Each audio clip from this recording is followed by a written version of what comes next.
Hello. Hello नमस्कार मेरे प्यारे विद्यार्थियों, गुड इवनिंग। नमस्कार, कैसे हैं आप लोग? तो हम लोग क्लास में हैं और मुझे लगता है हम लोग जुड़ चुके हैं। आप लोग का आज की क्लास में हार्दिक स्वागत है, हार्दिक अभिनंदन है मेरे प्यारे विद्यार्थियों। मुझे उम्मीद है हम क्लास में जुड़ चुके हैं एंड हम लोग क्लास में जुड़ चुके हैं। चलिए, welcome to all of you in this class. आज की क्लास में आप सभी का हार्दिक स्वागत है। Good evening sir, good evening, good evening, good evening. वो क्लास एक दूसरे से कनेक्ट होती है, तो जैसे यहाँ कनेक्ट हो रही है तो पुरानी वाली जो क्लास होगी वो ऑफ होगी and then we are connecting here. Okay, welcome to all of you guys. आप सभी का आज की क्लास में हार्दिक स्वागत है, अभिनंदन है टू ऑल ऑफ यू। देखो, जो पेपर हुआ है आपका, इस एग्जाम में अगर आप देखेंगे तो किस किस प्रकार के प्रश्न आपको देखने को मिले। ये आपका सामने एग्जाम का पेपर लगा हुआ है। अगर ओवरऑल देखेंगे हम तो पॉलिटी के सेक्शन में, देखो पॉलिटी के सेक्शन में आप जानते हैं कि ये जो पेपर है इसमें आठ आठ आठ नंबर के 3 क्वेश्चन आए और 7 7 नंबर के 2 क्वेश्चन आए और 38 38 नंबर के 2 प्रश्न आए। यानी ओवरऑल देखूं तो 76 मार्क्स का ये आया है और 14 मार्क्स का ये आया है। तो 76 और 14 और 24 मार्क्स का ये आया है। तो अगर आप इसे जोड़ोगे तो आप ये देखोगे कि टोटल जो पॉलिटी के मार्क्स हैं वो 114 मार्क्स की आपको पॉलिटी देखने के लिए मिल जाती है। ठीक है, 114 मार्क्स के टोटल पॉलिटी के प्रश्न आपको एग्जाम में देखने के लिए मिलते हैं। 114 मार्क्स की पॉलिटी पेपर 2 में आई है और पेपर 1 की बात करें तो पेपर 1 में इस बार बीपीएससी ने 91 मार्क्स की पॉलिटी जो है वो पेपर 1 के करंट अफेयर सेक्शन में भी पूछ रखी है। तो पॉलिटी का जो ओवरऑल वेटेज है इस समय आप देख सकते हैं पेपर 1 पेपर 2 मिला के कितना आपको देखने के लिए मिल रहा है। इस बार एक अच्छी खासी पॉलिटी एग्जाम में पूछी गई है। नमस्कार भाई, नमस्कार, नमस्कार to all of you guys. अच्छा खासा पॉलिटी का वेटेज इसमें रहा है। इस बार के एग्जाम में एक बढ़िया वेटेज पॉलिटी का आपको सेक्शन प्रॉपर देखने को मिल जाता है। तो मेरे प्यारे विद्यार्थियों, पॉलिटी के सेक्शन में हम बातचीत करते हैं कि प्रश्नों को आप कैसे सॉल्व करोगे, कैसे प्रश्न रहे और कैसे आपने तैयारी करी थी, या प्रश्नों को आप कैसे तोड़ सकते हो। तो मेरे हिसाब से पेपर जो है मॉडरेट आया है और आप लोगों ने जो क्लासेस में पढ़ा है, जो क्लासेस में समझा है, वहीं से प्रश्न आपको एग्जाम में देखने के लिए मिल जा रहा है। तो चलिए मैं शुरू कर देता हूं। मुझे उम्मीद है कि हम सब बच्चे जुड़े हुए हैं। एक बार आप सभी विद्यार्थी जो हैं एक बार जुड़ जाइए और एक बार थम्स अप कर दिए जोरदार तरीके से, सर हम जुड़ चुके हैं और मैं इसे पढ़ाना आगे स्टार्ट कर देता हूँ। तो देखो, पहला जो प्रश्न आपके सामने दिख रहा है, पहला ही प्रश्न जो है वो एग्जाम में जो पूछा गया है, पहला प्रश्न क्या कह रहा है? पहला प्रश्न कह रहा है कि निम्नलिखित प्रश्नों को उत्तर में लघुत्तर ही पूछ रहा है। अनुच्छेद 32 भारत के संविधान का हृदय आत्मा है, व्याख्या कीजिए। यानी आर्टिकल 32 को संविधान की हृदय आत्मा बोल रहा है, इस कथन की व्याख्या करनी है। तो अगर बात करूं कि आर्टिकल 32 संविधान की हृदय आत्मा है, तो कैसे आप इसे मान सकते हो कि हृदय आत्मा है या हृदय आत्मा नहीं है? इसको लेकर आप जो है क्या बोल सकते हो, क्या कह सकते हो, क्या नहीं कह सकते हो। तो चलिए हम बातचीत कर लेते हैं कि आर्टिकल 32 संविधान की हृदय आत्मा है या नहीं है। तो पहला प्रश्न क्या कह रहा है? अनुच्छेद 32, आर्टिकल 32 को संविधान की हृदय आत्मा बोल रहा है। ये किसने बोली थी? डॉक्टर बाबा साहब अम्बेडकर का स्टेटमेंट है कि आर्टिकल 32 संविधान की हृदय आत्मा, इस कथन की व्याख्या करनी है। तो एक प्रकार से आर्टिकल 32 का क्या महत्व, ये आपसे पूछना चाह रहा है। आर्टिकल 32 का क्या इंपॉर्टेंस है? तो सबसे पहले आप इसका एक खंड देखेंगे। तो अगर मैं इस खंड की बात करूं, इस प्रश्न का पहला खंड देखूं कि क्या, अगर मैं इसी प्रश्न को मान लेता हूं कि ये प्रश्न है, तो इसका पहला खंड जो है वो क्या हो सकता है? अगर खंड 1 की बात करें कि सर इसका खंड 1 ये हो सकता है, तो सबसे पहले आपको बताना है कि अनुच्छेद 32, आर्टिकल 32 को संविधान की हृदय आत्मा डॉक्टर बाबा साहब अम्बेडकर ने कहा है, डॉक्टर बी आर अम्बेडकर ने कहा है।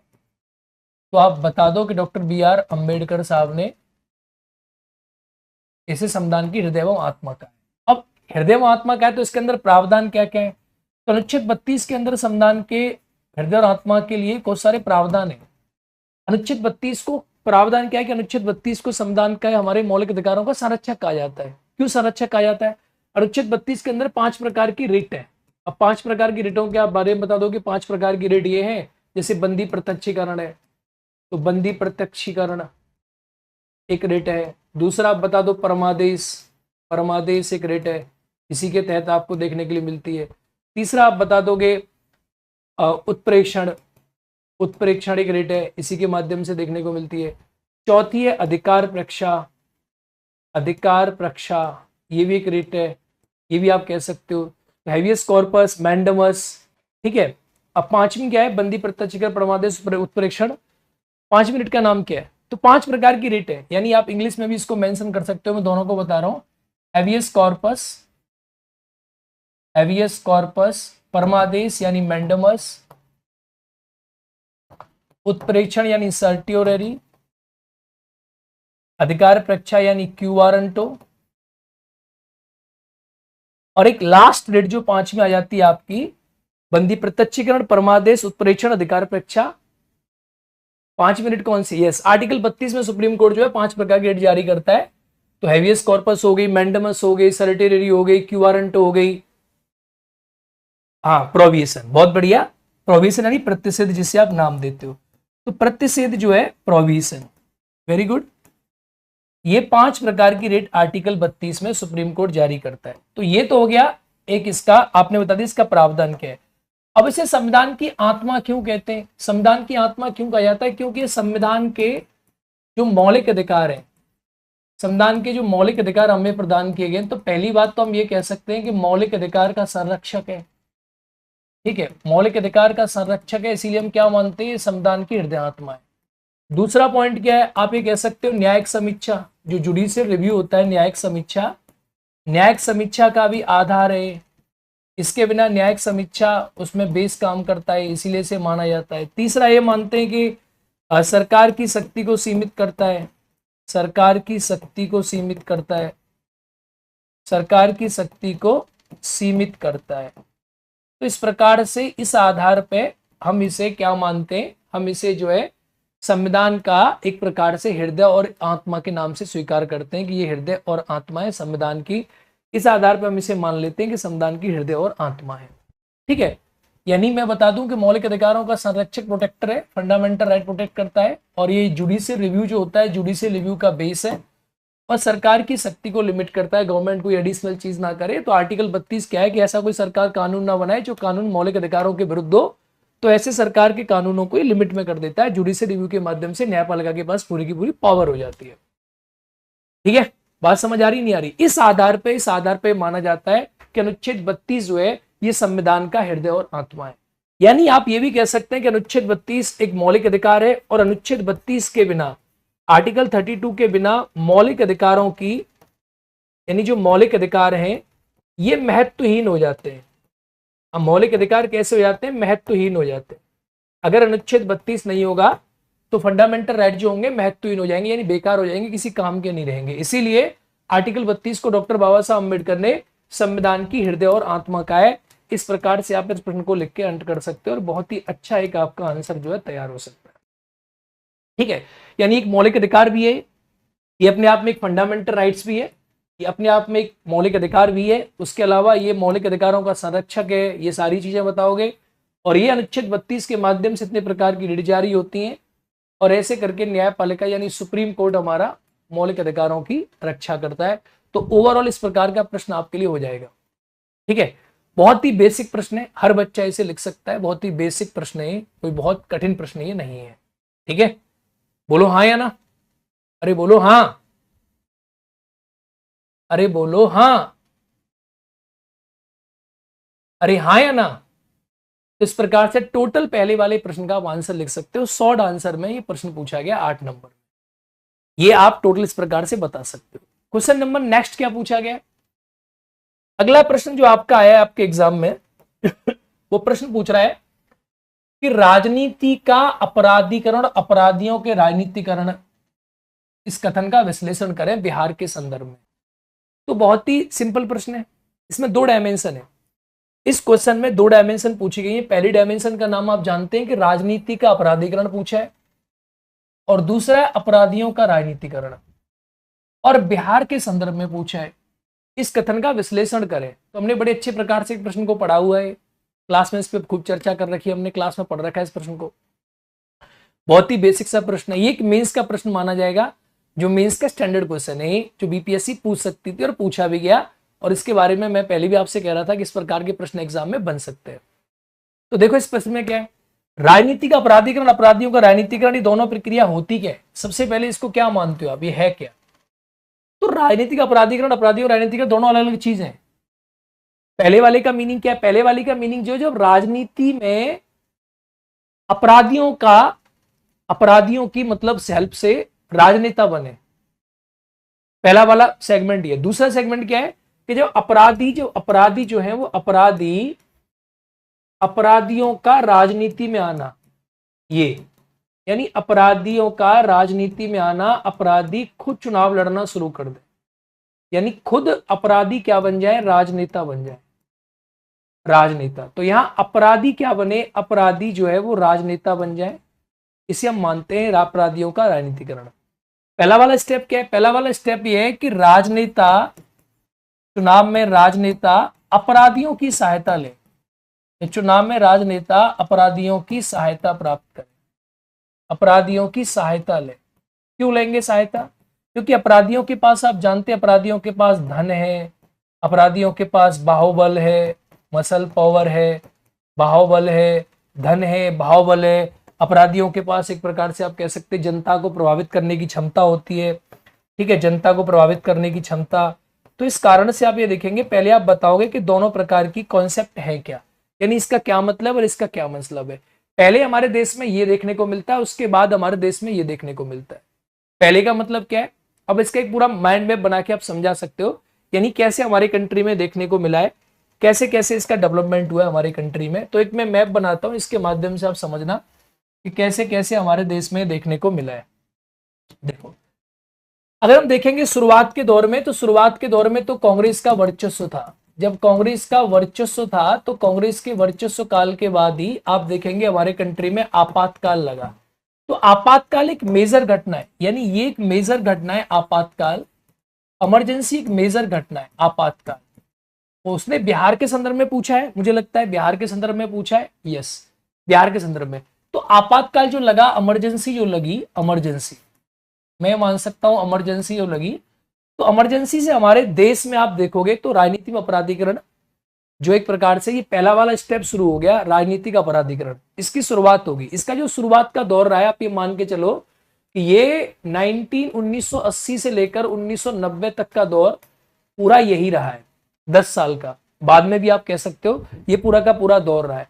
और इस वाले दौर की बात करो तो 1990 के बाद से ये दौर शुरू हुआ है, और ये दौर बिहार में 2000-2005 तक आपको बिहार में भी देखने को मिलता है, ठीक है। तो जब आपातकाल लगा, इमरजेंसी का दौर आया, आपातकाल का दौर आया, तो आपातकाल के दौर में ये हुआ कि बहुत सारे राजनेता जेल में गए। जब राजनेता जेल में गए तो किससे मिले, भाई राजनेता जब जेल जाएगा तो किससे मिलेगा, वो अपराधियों से मिला। तो राजनेताओं को जेल में क्या हुआ, यहां आप सिंपल बता सकते हो कि राजनेताओं को, राजनेता अपराधी से मिले। राजनेता जब अपराधी से मिलेंगे तो क्या होगा, तो अपराधियों से मिलेंगे तो इन दोनों का गठजोड़ पैदा होगा। यहां से जब गठजोड़ पैदा हो गया, तो ये वाला पहला डायमेंशन है। अगर बिहार के संदर्भ में बात करूं तो बिहार के संदर्भ में आप देखो, बिहार के संदर्भ में आप गौर करोगे, स्पेशली अगर मैं बिहार के बारे में बात करूं तो बिहार में अब यहीं से शुरुआत हो गई। यानी ये कब लगा आपातकाल, यानी 77 के बाद, 75 के बाद से देखोगे तो आपातकाल हट गया 77 में, उसके बाद यानी 80 के बाद से शुरुआत हुई। अगर बिहार में देखोगे, स्पेसिफिकली बिहार में, तो बिहार में आप जानते हो कि लालू प्रसाद यादव की सरकार बनी, और लालू प्रसाद यादव की सरकार कब बनी, 1990 में इनकी सरकार बनी। तो 1990 से लालू प्रसाद यादव की सरकार बनी, और ये मानते हैं कि 2005 तक इसमें पूरा काल रहा। तो लोग ये कहते हैं कि 1990 के बाद बिहार में, बिहार की राजनीति में, बिहार की राजनीति में अपराधीकरण और अपराधियों का राजनीतिकरण, अपराधियों का राजनीतिकरण, ये दोनों प्रकार की चीजें आपको देखने के लिए मिल जाती है। ये दोनों कॉन्सेप्ट आपको बिहार की राजनीति में देखने के लिए मिल जाते हैं। पहले ऐसा था कि पहले लोगों ने पैसा दिया, बाहुबल दिया। देखो इस समय क्या हुआ भाई, आपातकाल का इम्पैक्ट आया, गठजोड़ हुआ, तो गठजोड़ से क्या होगा, सीधी सी बात है कि अपराधी के पास क्या होता है, अपराधी के पास पैसा होता है, अपराधी पैसा देगा। अपराधी के पास बाहुबल होता है, वो बाहुबल देगा। अपराधी से लोगों की मानसिकता प्रभावित हो जाती है। भाई जनता की मानसिकता कैसी, जनता की मानसिकता रॉबिनहुड मानसिकता, जनता को पसंद आता है ऐसा आदमी रॉबिनहुड हो। तो रॉबिनहुड मानसिकता वाले लोगों को जनता ज्यादा पसंद करती है। तो धन का प्रयोग किया, बल का प्रयोग किया, और मैं कह सकता हूं रॉबिनहुड मानसिकता, रॉबिनहुड, ये रॉबिनहुड मानसिकता जो है इसका प्रयोग हुआ। और इसी के साथ आप जानते हैं कि राजनीति में जाति का प्रयोग भी बढ़ गया था, और जाति से संबंध जो अपराधियों का भी रहता है, बहुत लोगों का रहता है, ठीक है। चुनाव में धनबल का प्रयोग ज्यादा बढ़ गया। तो इस प्रकार की चीजें जो है ये बिहार में भी आपको देखने के लिए मिल जाएंगी। फिर आप इसमें चर्चा ये भी कर सकते हो कि इसका क्या प्रभाव रहा, इसका क्या इंपैक्ट रहा, इसका क्या प्रभाव पड़ता है। तो आप सिंपल भाषा में कह सकते हो जब इसका प्रभाव क्या पड़ता है, जब ये बढ़ता है यानी इस पूरे का, चाहे राजनीति में अपराधीकरण की बात करें, अपराधीकरण, और चाहे अपराधियों का राजनीतिकरण, अपराधियों का राजनीतिकरण, ये मैंने क्लास में एकदम हूबहू बताया था आप लोगों को। राजनीतिकरण, अगर ये दोनों के दोनों सेगमेंट बढ़ते हैं तो पहले आपने बता दिया ये है क्या, फिर आपने बता दिया कि क्यों आए, क्यों विकास हुआ, और क्यों विकास में मैंने आपको समझा दिया। आपने बता दिया कि धन का प्रयोग हो गया, आपने बता दिया बल का प्रयोग हो गया, आपने बता दिया रॉबिनहुड मानसिकता हो गई, ठीक है। और ये प्रयोग कब हुआ, तो आपने कब में अभी आपने समय काल बता दिया, जो मैंने अभी आपको समझाया है कि समय काल कब कब रहा, भारत में कब कब देखने को मिला। अब इसका प्रभाव क्या रहा, इसके प्रभाव की बातचीत करेंगे, इसका प्रभाव क्या रहा है। तो आप जानते हैं कि इसका प्रभाव बहुत नकारात्मक पड़ता है, कोई सकारात्मक इम्पैक्ट तो इसका है नहीं। इससे क्या होता है, इससे देखो भ्रष्टाचार बढ़ता है, जब गठजोड़ होगा तो क्या बढ़ेगा, भ्रष्टाचार बढ़ेगा। इससे क्या बढ़ेगा, इससे सुशासन की जगह कुशासन बढ़ता है, कुशासन गुड गवर्नेंस की जगह बैड गवर्नेंस आती है। इससे क्या बढ़ता है, इससे भ्रष्टाचार बढ़ेगा, कुशासन बढ़ेगा, इससे हिंसा बढ़ेगी, हिंसा, ठीक है। इससे राजनीति में धन बल का प्रयोग ज्यादा बढ़ेगा, राजनीति में धन और बल का प्रयोग ज्यादा बढ़ता है, ठीक है। इससे क्या होता है, इससे भय भय बढ़ता है, जनता के बीच में भय बढ़ जाता है इसके माध्यम से। इसके माध्यम से आप देखेंगे तो खराब कानून बनते हैं। खराब कानून कैसे बनते हैं, जब जब विधानसभा में खराब कानून यानी विधेयकों की गिरती गुणवत्ता, कैसे, विधेयकों की गिरती गुणवत्ता कैसे भाई, इसीलिए कि जब लोग ऐसे बैठेंगे विधानसभा में या लोकसभा में जो तमंचे से डिस्को करेंगे, तो उनसे क्या होगा, उनकी जो क्वालिटी है वो खराब होगी, वो कानून तो बनाएंगे नहीं, वो तमंचे से डिस्को करेंगे। और जब तमंचे से डिस्को करेंगे तो बड़ी सिंपल सी बात है, तो जो कानून बनेंगे वो कानून किस प्रकार के कानून बनेंगे भाई, कानून खराब बनेंगे, कानून की क्वालिटी कमजोर होगी। अब जो कानून की क्वालिटी कमजोर होगी तो बड़ी सिंपल सी बात है, ये इसके बहुत सारे इंपैक्ट आपको देखने के लिए मिलेंगे। अब सरकार ने इसको रोकने के लिए प्रयास भी किए, या बिहार में देखोगे तो बिहार में भी इसके लिए अब प्रयास क्या क्या किए, मैं प्रयास की बात कर लूं कि गवर्नमेंट ने इसके लिए क्या क्या प्रयास किए। तो प्रयास में आप जानते हैं कि हमारे कंट्री में चुनाव सुधार हुए, चुनाव सुधार, इलेक्शन रिफॉर्म। इलेक्शन रिफॉर्म में आपको पता है कि इलेक्शन रिफॉर्म में ऐसी कई सारी चीजें जो हमने क्लास में पढ़ी थी, जैसे देखो आप यूनिफॉर्म सिविल को सॉरी एक प्रकार से जो है MCC model code of conduct, जो है model code of conduct MCC, ये बनाई गई। दूसरा आरपीए में सुधार किया गया, आरपीए 1951 में सुधार किया गया, ठीक है। इसमें सुधार किया गया कि भाई जो भी ऐसे लोग हैं जिन्होंने जिनके ऊपर कोई अपराध है या कुछ है, वो पॉलिटिकल पार्टी उनके बारे में डेटा बताएंगी कितने कितने अपराध हैं क्या है, तो आरपीए की धारा में सुधार किया गया। इसके अलावा देखो प्रयास में हमने आपको कई सारे प्रयास पढ़ाए। इसके अलावा मैंने आपको बताया समिति क्या बनी थी, तो आपने पढ़ा है बोहरा समिति बनी थी, बोहरा समिति। तो बोहरा समिति का कनेक्शन जो है पूरा पूरा इसी के साथ है, ये आप इतनी चर्चा कर सकते हो अगर चर्चा करने का समय है आपके पास तो। इंद्रजीत सेन गुप्ता समिति, बोहरा समिति, ठीक है, ये सारी समितियां बनी। इन समितियों ने इसके बारे में बोला कि भाई ये जो है इलेक्शन, ठीक है, जो है इसमें सुधार किया जाना चाहिए, सुधार की बहुत बहुत आवश्यकता है, ठीक है। ये सारे के सारे सुधार हुए, ये आप बेसिक बातें इनके बारे में बता सकते हो, ठीक है। इलेक्शन रिफॉर्म भी बहुत सारे हुए। इलेक्शन रिफॉर्म में जैसे आप फॉर एग्जांपल आप पार्टियों के लिए आवश्यक कर दिया, दलों के लिए आवश्यक कर दिया, दलों के लिए आवश्यक प्रावधान कर दिया कि दल क्या करेंगे, आवश्यक प्रावधान, उम्मीदवारों की सूची, उम्मीदवारों की योग्यता, उम्मीदवारों के विवरण, उम्मीदवारों का विवरण कैसे करेंगे, उम्मीदवारों का विवरण ऑनलाइन करेंगे, तो इससे क्या होगा, सब कुछ ऑनलाइन चला जाएगा। दूसरा पॉइंट ये हो गया कि धन के प्रयोग पर क्या कर दिया, धन के प्रयोग पर प्रतिबंध लगा दिया। तीसरा क्या कर दिया, आप जानते हैं इलेक्शन में जो है इलेक्शन पोलिंग हो रही है, कहीं पर भी कुछ चल रहा है तो वहां पर कोई ऐसा आदमी जा रहा है जो अपराधी प्रवृत्ति का है, तो कोई हथियार लेकर नहीं जाएगा। तो आपको बता दिया गया कि इस इलेक्शन कैंपेन जहां हो रहा है, इलेक्शन का जहां भी वोटिंग हो रही है वहां हथियार प्रतिबंध कर दिया। तो इतने प्रकार के सुधार थे ना, हथियार प्रतिबंध कर दिया। तो इलेक्शन रिफॉर्म के टॉपिक से इसको आप जोड़ भी सकते हो, इलेक्शन रिफॉर्म में कई प्रकार के सुधार किए गए, ठीक है, तो इससे उसको आप जोड़ सकते हो। यस, इसके प्रभाव ये भी पढ़ सकते हैं। यस, यही मैंने क्लास में पढ़ाया था कि राजनीति में राजनीतिक विश्वास का क्षरण, लोगों में राजनीतिक विश्वास क्या होगा, उसका क्षरण हो जाएगा। मेरे प्यारे बच्चों, ये तो प्रश्न आप ऐसे लिख कर आए होंगे एग्जाम में, जैसे एग्जामिनर को लग रहा होगा कि बड़ी आसान तरीका से बच्चे इन चीजों को लिख पा रहे हैं, बड़े अच्छे चीजें से बच्चे इस प्रश्न को लिख पा रहे हैं। तो आप इन सारी चीजों से बताकर बड़े आसान तरीका से चीजों को लिख पाओगे। अब देखो, मैं तो यहां बता रहा हूं, अब मेरा यहां बताना और आपका एग्जाम में लिख के आना, लेकिन मुझे पता है कि मैंने कैसे लिंक करके चीजों को पढ़ाया, कहानी के तरीका से मैंने पढ़ाया अपने बच्चों को। देखो, पढ़ाने कोई बच्चा ऐसा नहीं है पेपर फंस गया, पेपर फंस गया, पेपर फंस गया।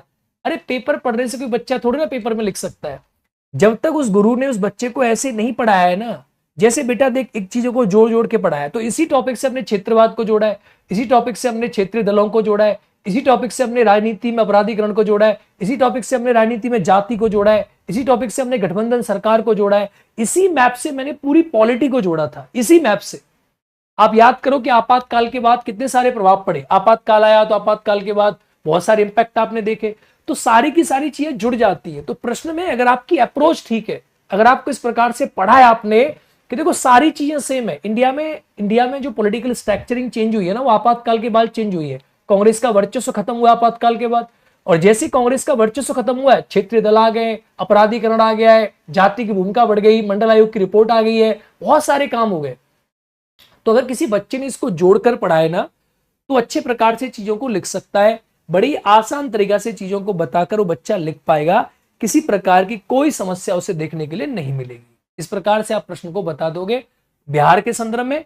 तो अब आप ये भी लिख दोगे कि बिहार के संदर्भ में, हाँ, वर्तमान की अगर बात कर लें तो वर्तमान अगर देखोगे तो वर्तमान में क्या है, आप ये कह सकते हो कि वर्तमान में आप ये मान सकते हो कि 2005 के बाद इलेक्शन रिफॉर्म हो गए, इलेक्शन सुधार हो गए, बहुत सारे ईवीएम आ गई आजकल तो जो है, तो 2005 के बाद बिहार में जो है जो सुशासन की बात होने लगी, गुड गवर्नेंस की बात होने लगी, सुशासन की बात होने लगी। तो सिंपल भाषा में आप ये कह सकते हो कि फिर जो है गुड गवर्नेंस की बातचीत होने लगी। तो इसमें काफी सुधार हुआ, काफी सारे सुधार हुआ, सुप्रीम कोर्ट का जजमेंट आ गया, तो कई सारे सुधार आपको इसके बाद में देखने के लिए मिल जाते हैं।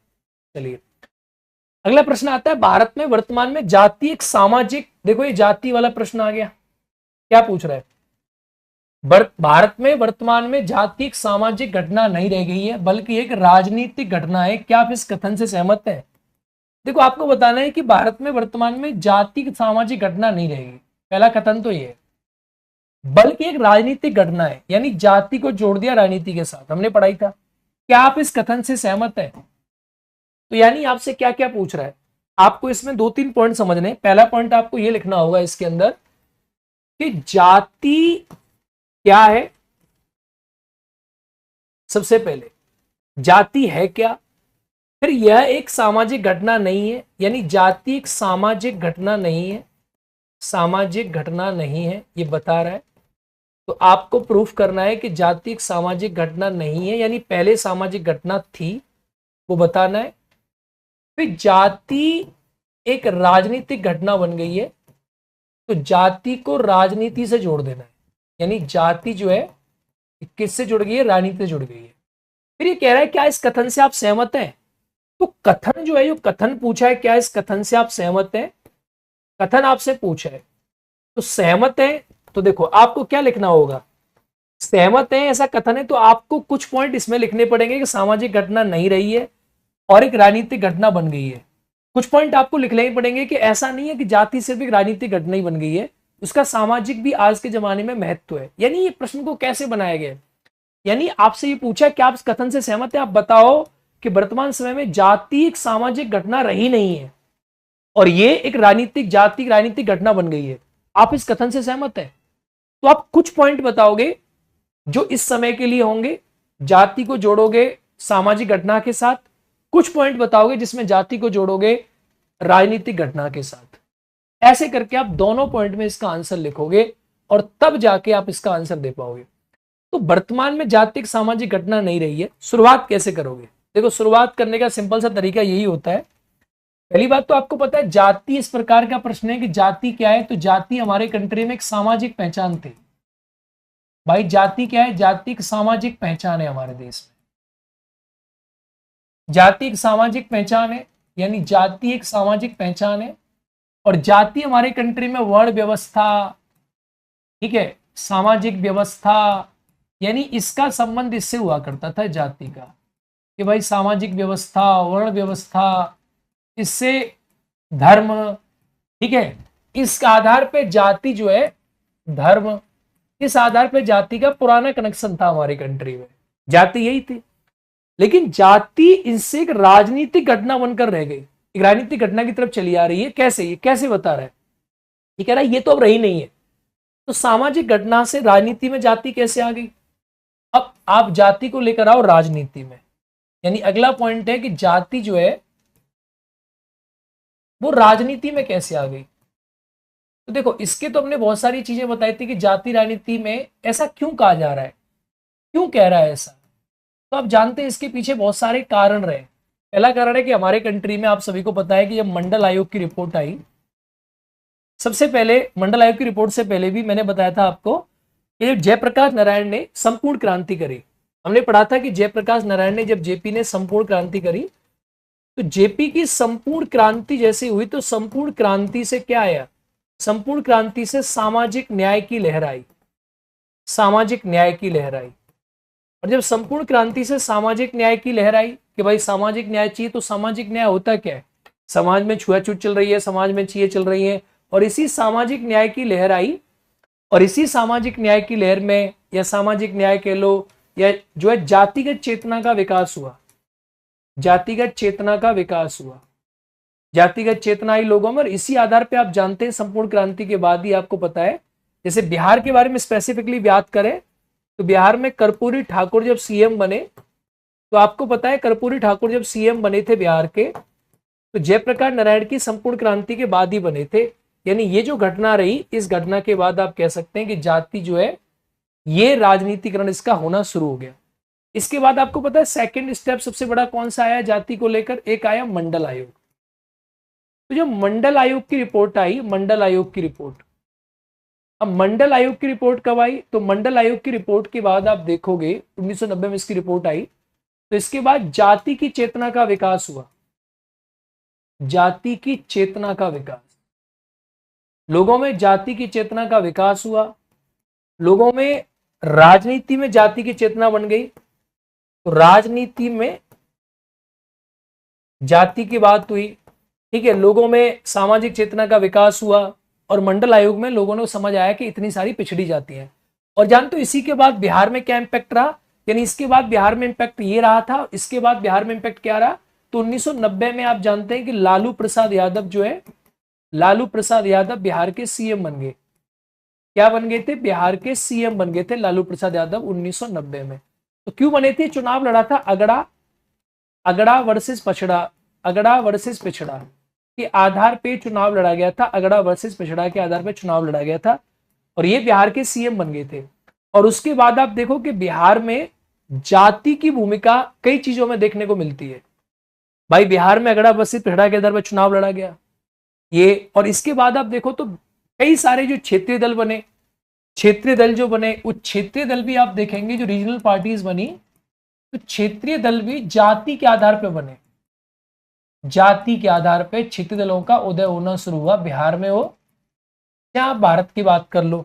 फॉर एग्जाम्पल जैसे आप देखो आरजेडी बनी, जैसे आप देखो जेडीयू बनी, जैसे आप देखो एचएएम बनी, जैसे आप देखो एक प्रकार से एक पार्टी है एलजेपी बनी, जैसे आप देखो आप बिहार में बात करो विकासशील वीआईपी बनी। तो ये सारी पॉलिटिकल पार्टी किस आधार पर बनी है, यानी आरजेडी देखो, जेडीयू देखो, एचएम देखो, एलजेपी देखो, वीआईपी देखो, ये सारी पॉलिटिकल पार्टीज का गठन किस आधार पे, ये सारी पॉलिटिकल पार्टी का जो गठन है वो जाति के आधार पे है कि नहीं है। भाई आरजेडी में देखो यादव समुदाय, ठीक है, आरजेडी में या मैं कह सकता हूं पिछड़ा, पिछड़ा प्लस मुस्लिम, ये समुदाय को लेकर चली एम बाई फॉर्मूला, ठीक है, मैं एम बाई फॉर्मूले के बारे में याद कर देता हूं, ये लीजिए।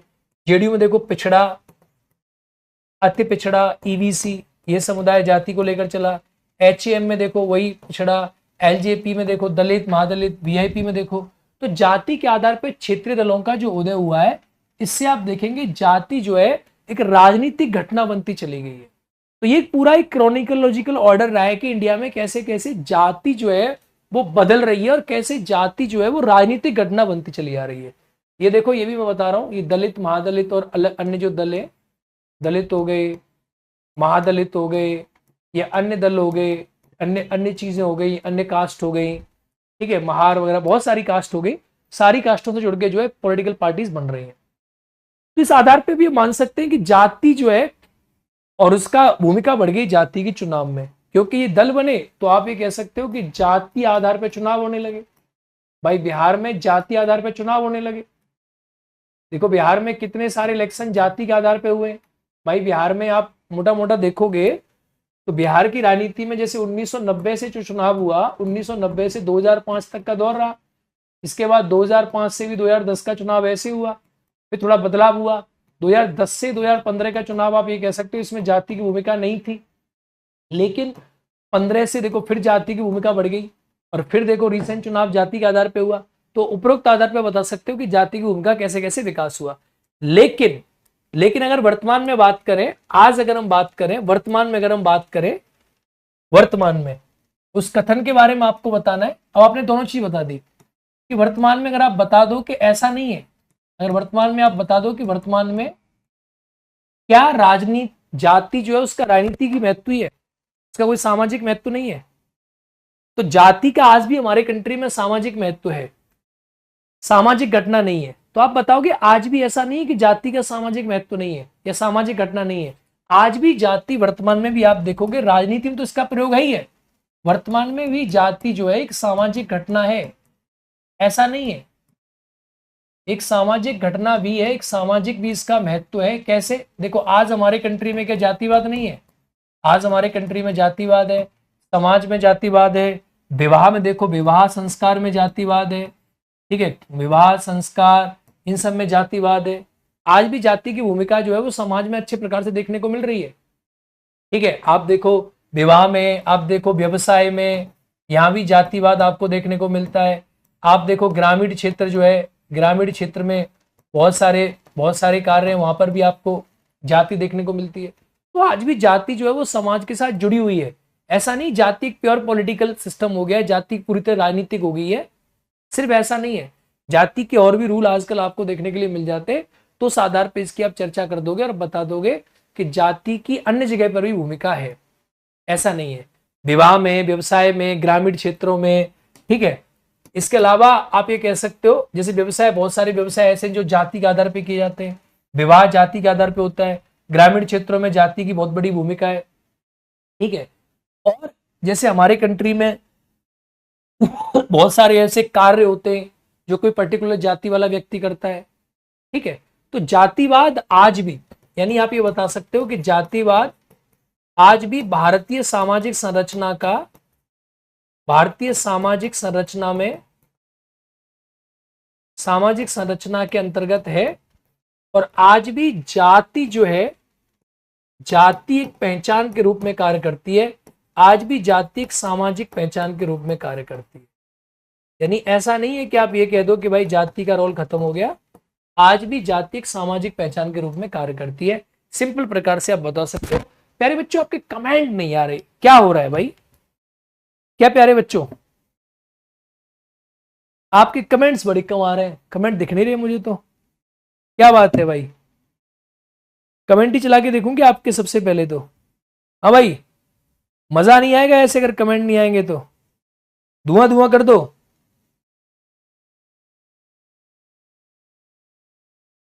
अरे क्या, अरे कमेंट वमेंट दिखने चाहिए मुझे भाई आप लोगों के, मेरे लाडलो। कमेंट वमेंट नहीं आ रहे भाई आप लोगों के, कहाँ हो मेरे प्यारे बच्चों? देखो मैंने इसमें चला के देखा अभी, यहाँ कमेंट, सर बैच नंबर 6 कब आएगा? बहुत जल्दी आ जाएगा बेटा। चलो अगला प्रश्न, कॉलेजियम क्या है, आलोचना के केंद्र में क्यों है, अपने विचार व्यक्त किए। तो प्रश्न पूछा कॉलेजियम क्या है। देखो कॉलेजियम क्या है, हम जब पढ़ा रहे थे तो मैंने कहा था कि देखो कॉलेजियम एक प्रकार से आप ये कह सकते हो, बहुत बच्चे कह रहे होंगे सर आप ये कह रहे थे कि कॉलेजियम जो है यानी न्यायपालिका की आलोचना से एक प्रश्न आ सकता था, न्यायपालिका की आलोचना। तो कॉलेजियम है क्या भाई? कॉलेजियम में अगर बात करूं तो कॉलेजियम क्या है, तो सबसे पहले तो आप इसमें डायमेंशन बताओ, कॉलेजियम है क्या, यानी कॉलेजियम क्या है। सबसे पहले आप एक्सप्लेन कर दो कॉलेजियम क्या है। सबसे पहले डायमेंशन कॉलेजियम क्या है, ये इसने पूछा है कि आलोचना के केंद्र में क्यों है, कॉलेजियम क्या है। हाँ, फिर बताओ कॉलेजियम के प्रावधान क्या है, क्या क्या होता है कॉलेजियम के अंदर, कैसा इसका इतिहास रहा है, कैसे कॉलेजियम डेवलप हुआ है, क्या प्रणाली रही है कॉलेजियम की।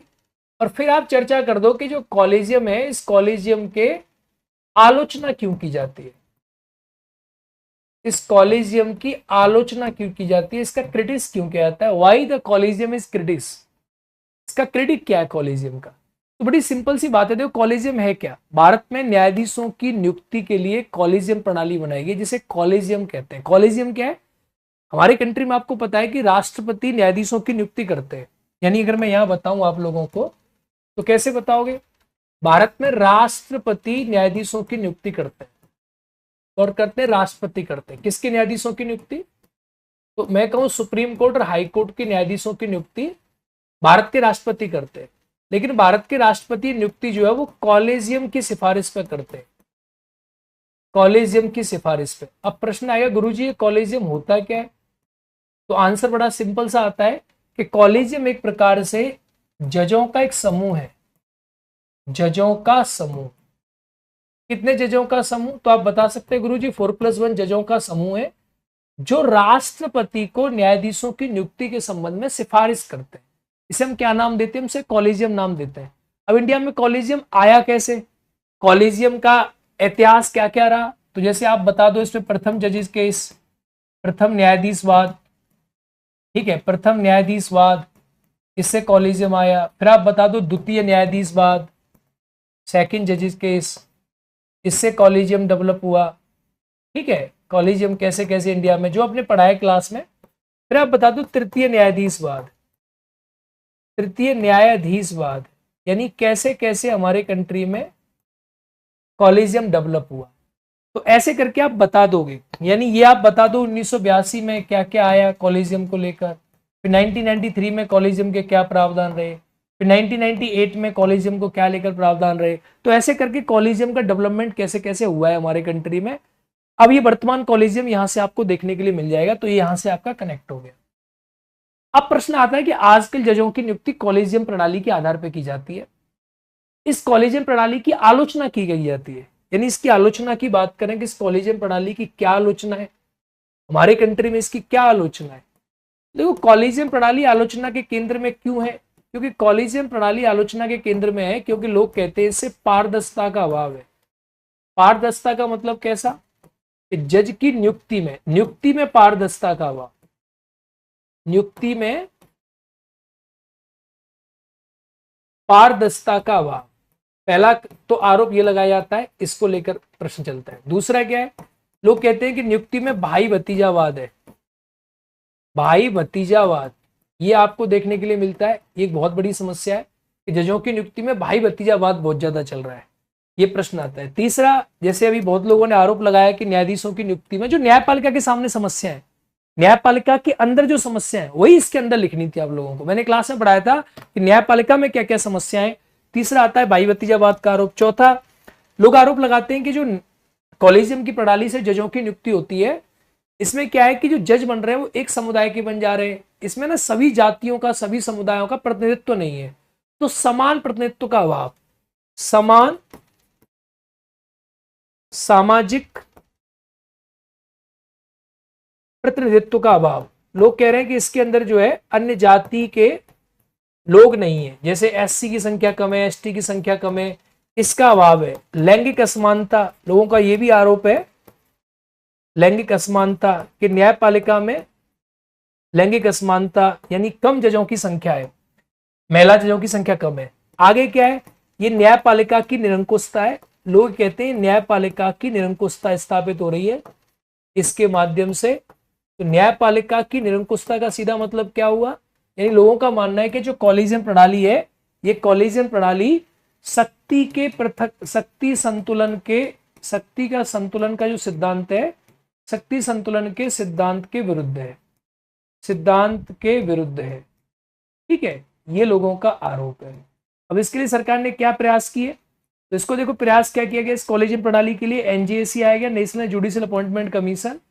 लेकिन एनजीएसी को 99वां संविधान संशोधन, इसको सुप्रीम कोर्ट ने क्या कर दिया, रद्द कर दिया। क्या कर दिया, इसको सुप्रीम कोर्ट ने रद्द कर दिया। तो रद्द कर दिया तो आप सिंपल भाषा में बता सकते हो सर सरकारी शब्दों में लिखना होता है, सर कई शब्दों में लिखना होता है, तो इसी तरह लिखेंगे तो नंबर मिलेगा। हाँ बेटा बिल्कुल नंबर मिलेगा।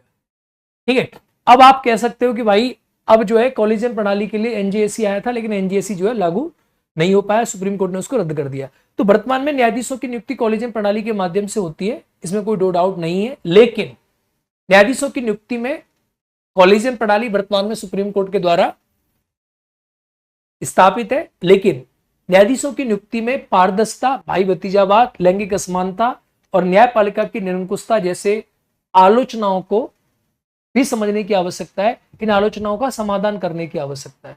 इन आलोचनाओं का समाधान करके आप लिख सकते हो कि कॉलेजियम प्रणाली इस कारण से आलोचनाओं के केंद्र में आ जाती है और इनके समाधान करने की आवश्यकता है। ये क्या हो गए, आपके विचार हो गए। तो अपने विचार क्या है, आपके विचार यही हो गए कि तमाम आलोचनाओं को दूर करने के बाद आपको इसको अपनाने की आवश्यकता है, कॉलेजियम प्रणाली को, या ऐसी कोई प्रणाली जिसमें न्यायाधीशों की नियुक्ति के संबंध में ऐसी कोई प्रणाली जिस प्रणाली में ये सारी आलोचनाएं न देखने को मिले। इस प्रकार से आप चीजों को बता सकते हो और एक सिंपल प्रकार से आपका उत्तर जो है यहाँ पे लिखा जा सकता है। ओवरऑल ये आपका एक आंसर बनता है इस वाले क्वेश्चन का, मैं ये मान सकता हूं मेरे प्यारे बच्चों। इस प्रकार से आप चीजों को कर सकते हो। अगला प्रश्न आता है। अगला प्रश्न क्या है शॉर्ट आंसर में, भारत के संविधान में 73वें 74वें संविधान संशोधन के आलोक में बिहार में जमीनी स्तर पर महिलाओं को सशक्त बनाने में स्थानीय स्वशासन की भूमिका की चर्चा करें। यानी देखो, बिहार को सशक्त बनाने में स्थानीय स्वशासन की भूमिका पर चर्चा करें, यानी महिलाओं को 73वें 74वें संविधान संशोधन ने कैसे सशक्त बनाया, बिहार के संदर्भ में आपसे पूछ रहा है। तो आप कैसे बताओगे, बड़ी सिंपल सी बात है। इस क्वेश्चन में आप 73वां संविधान संशोधन और 74वें संविधान संशोधन के आलोक में, तो पहले आप बता दो कि देखो 73वां संविधान संशोधन क्या है, 73rd अमेंडमेंट, 73वां संविधान संशोधन, संविधान संशोधन, तो ये किसके बारे में बात करता है, ये पीआरआई के बारे में बात करता है। और 74वां संविधान संशोधन ये किसके बारे में बात करता है, तो 74वां संविधान संशोधन जो है मेरे लाडलो, ये नगर पालिका के बारे में बात करता है, या एक प्रकार से शहरी स्थानीय निकायों के बारे में बात करता है, अर्बन लोकल बॉडीज यूएलबी के बारे में बात करता है। अब इसमें महिलाओं के लिए क्या प्रावधान है, 73वें संविधान संशोधन में आर्टिकल 243 डी है, जो पंचायतों में महिला आरक्षण देता है, यानी 33% सीटों को आरक्षित करता है महिलाओं के लिए, प्रावधान है इसके अंदर, आरक्षित करता है, प्रावधान है। सिंपल भाषा में आप ये मान सकते हो। जबकि 74वां संविधान संशोधन क्या करता है, 74वां संविधान संशोधन आर्टिकल 243 टी में ये महिलाओं के लिए 33% सीटें आरक्षित करता है, यानी ये टोटल सीटें होंगी उसका 1/3 सीटें आरक्षित करता है, आरक्षित करता है। तो ये तो पहले आप संवैधानिक प्रावधानों के बारे में चर्चा कर दो कि इसके आलोक में महिलाओं के लिए ये प्रोविजंस है। संवैधानिक प्रावधानों के बारे में आपने चर्चा कर दी कि ये प्रावधान है 73वें 74वें संविधान संशोधन के माध्यम से ये प्रावधान महिलाओं के लिए किए गए। अब स्पेसिफिकली मैं आ जाऊं कि जी बताइए गुरुजी कि बिहार के संदर्भ में क्या हो रहा है इनसे। बिहार के संदर्भ में अगर हम बात करें कि बिहार के संदर्भ में, तो देखो बिहार के संदर्भ में अगर हम बात करें तो बिहार में भी दोनों चीजें लागू होती हैं, यानी 73rd अमेंडमेंट भी बिहार में लागू होता है और 74th अमेंडमेंट भी बिहार में लागू होता है। ठीक है, यानी पीआरआईज भी बिहार में लागू होती हैं और अर्बन लोकल बॉडीज भी बिहार में लागू होती हैं। दोनों बिहार में आपको देखने के लिए मिल जाती हैं, दोनों हैं। और बिहार में जो आरक्षण है वो कितना आरक्षण है, तो बिहार में जो आरक्षण है वो 50% आरक्षण है। ठीक है, बिहार की बात कर रहा हूं, बिहार में कितना परसेंट आरक्षण है, तो बिहार में महिला आरक्षण जो है वो 50% किया गया है। तो इसके माध्यम से क्या हो रहा है, आप ये कह सकते हो बिहार में जमीनी स्तर पर सशक्त बनाने में अब क्या भूमिका है। इस 50% के आरक्षण से बिहार में जो महिलाएं हैं पंचायतों में सशक्त कैसे बनेंगी, यानी जो आरक्षण है इस आरक्षण के माध्यम से महिला सशक्तिकरण कैसे देखने को मिलेगा, यानी महिलाएं सशक्त कैसे बनेंगी, ये कैसे आप बता सकते हो, क्या आपके पास कारण है। देखो पहली बात तो यह है कि जब पंचायतों में महिलाओं का आरक्षण होता है तो इनका राजनीतिक प्रतिनिधित्व बढ़ता है। आप इस बात को समझ सकते हैं। जैसे आपने पंचायत देखा, तो आपने देखा पंचायत में क्या देखा आपने कि जो राजनीतिक प्रतिनिधित्व है वो क्या होता है, बढ़ता है। इसमें क्या होता है, ये वृद्धि होती है। दूसरा, पहला समझ गए होंगे ना भाई, महिलाओं का पॉलिटिकल रिप्रेजेंटेशन इसके माध्यम से बढ़ेगा, बढ़ेगा, प्रतिनिधित्व बढ़ेगा। दूसरा क्या है, राजनीतिक सहभागिता, इसी को आप नाम दे सकते हो राजनीतिक सहभागिता में वृद्धि। जो राजनीतिक सहभागिता होती है महिलाओं की, उस सहभागिता में क्या होती है, वृद्धि होती है। आप ये कह सकते हो संसाधनों तक महिलाओं की पहुंच, जो संसाधन होते हैं उन संसाधनों तक महिलाओं की पहुंच बन पाती है। भाई महिलाओं को पैसा, महिलाओं की पहुंच बन पाती है। जब महिला प्रधान होगी तो इनकी पहुंच बन पाएगी। परिवार नियोजन के जो कार्यक्रम होते हैं, परिवार कल्याण या परिवार नियोजन के जो कार्यक्रम होते हैं, उन कार्यक्रमों का सही से लागू होना, कार्यक्रमों का सही से लागू होना, सही से लागू होना। तो क्या होता है, जब सही से लागू होना तो महिलाएं क्या करती हैं, इन कार्यक्रमों को सही से लागू करती हैं। तो इससे क्या होता है, जब सही से लागू होंगे तो इससे क्या होता है, इससे भी महिलाएं सशक्त बनती हैं। अरे हाँ या ना। तीसरा आप ये कह सकते हो पंचायतों में जो भी ऐसे कार्यक्रम है, सफाई वगैरह के कार्यक्रम, सफाई वगैरह को लेकर महिलाएं ज्यादा सजग होती हैं। और जब पंचायतों का प्रतिनिधित्व महिलाओं के हाथ में जाएगा तो सफाई, ठीक है, स्थानीय सफाई, स्थानीय सफाई, क्योंकि क्या है, स्थानीय सफाई पंचायतों के पास आता है। शिक्षा, ये भी पंचायतों के पास आता है, स्थानीय शिक्षा। तो इसमें क्या होता है, इसमें महिलाओं की जब सहभागिता बढ़ती है पंचायतों में, तो स्थानीय सफाई, सफाई कार्यक्रम जो होते हैं, तो क्लीनिनेस ज्यादा देखने को मिलती है। शिक्षा, इसमें महिलाओं की सहभागिता ऑटोमेटिकली बढ़ जाती है और महिलाओं का रिप्रेजेंटेशन जिसमें बढ़ जाता है, तो महिलाएं सफाई पर ध्यान देती हैं, शिक्षा पर ध्यान देती हैं, परिवार नियोजन कार्यक्रमों पर ध्यान देती है, संसाधनों में महिलाओं की पहुंच हो जाती है, राजनीतिक सहभागिता में वृद्धि हो जाती है। तो इससे ओवरऑल देखेंगे तो क्या मिलता है, ओवरऑल देखेंगे तो राजनीतिक सामाजिक सशक्तिकरण देखने को मिलता है। भाई महिला जाती है पंचायत में, बैठती है, पंचायत में बातचीत करती है, तो महिलाओं का सामाजिक सशक्तिकरण भी होता है।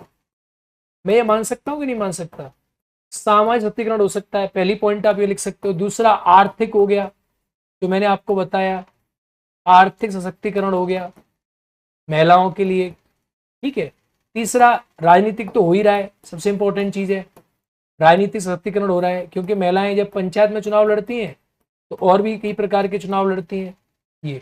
लेकिन इसको लेकर कई सारी समस्याएं भी हैं, क्योंकि प्रश्न में पूछा गया आप लोगों को, देखो भूमिका पर चर्चा करें। अब भूमिका पर चर्चा करनी तो उसकी कुछ चर्चा है, वो भी बताने पड़ेंगे। नेगेटिव पॉइंट्स क्या क्या है, क्या क्या समस्या है, इसको लेकर क्या क्या चुनौतियां हैं, यानी इसको लेकर क्या क्या चुनौतियां आपको देखने के लिए मिल जाती हैं, क्या क्या चुनौतियां हैं इसको लेकर। ऐसा नहीं है सब कुछ बहुत अच्छा हो, ठीक है। बिहार सरकार ने बहुत सारे प्रयास किए महिलाओं को पंचायतों में लेकर, बहुत सारी चीजें बनाई हैं। चुनौतियां ये हैं कि अभी भी देखो समाज में प्रधान पति की समस्या बहुत है। तो प्रधान पति यानी इसको हम नाम देते प्रॉक्सी रिप्रेजेंटेशन, ठीक है, ये कि भाई दूसरा आदमी कर रहा है।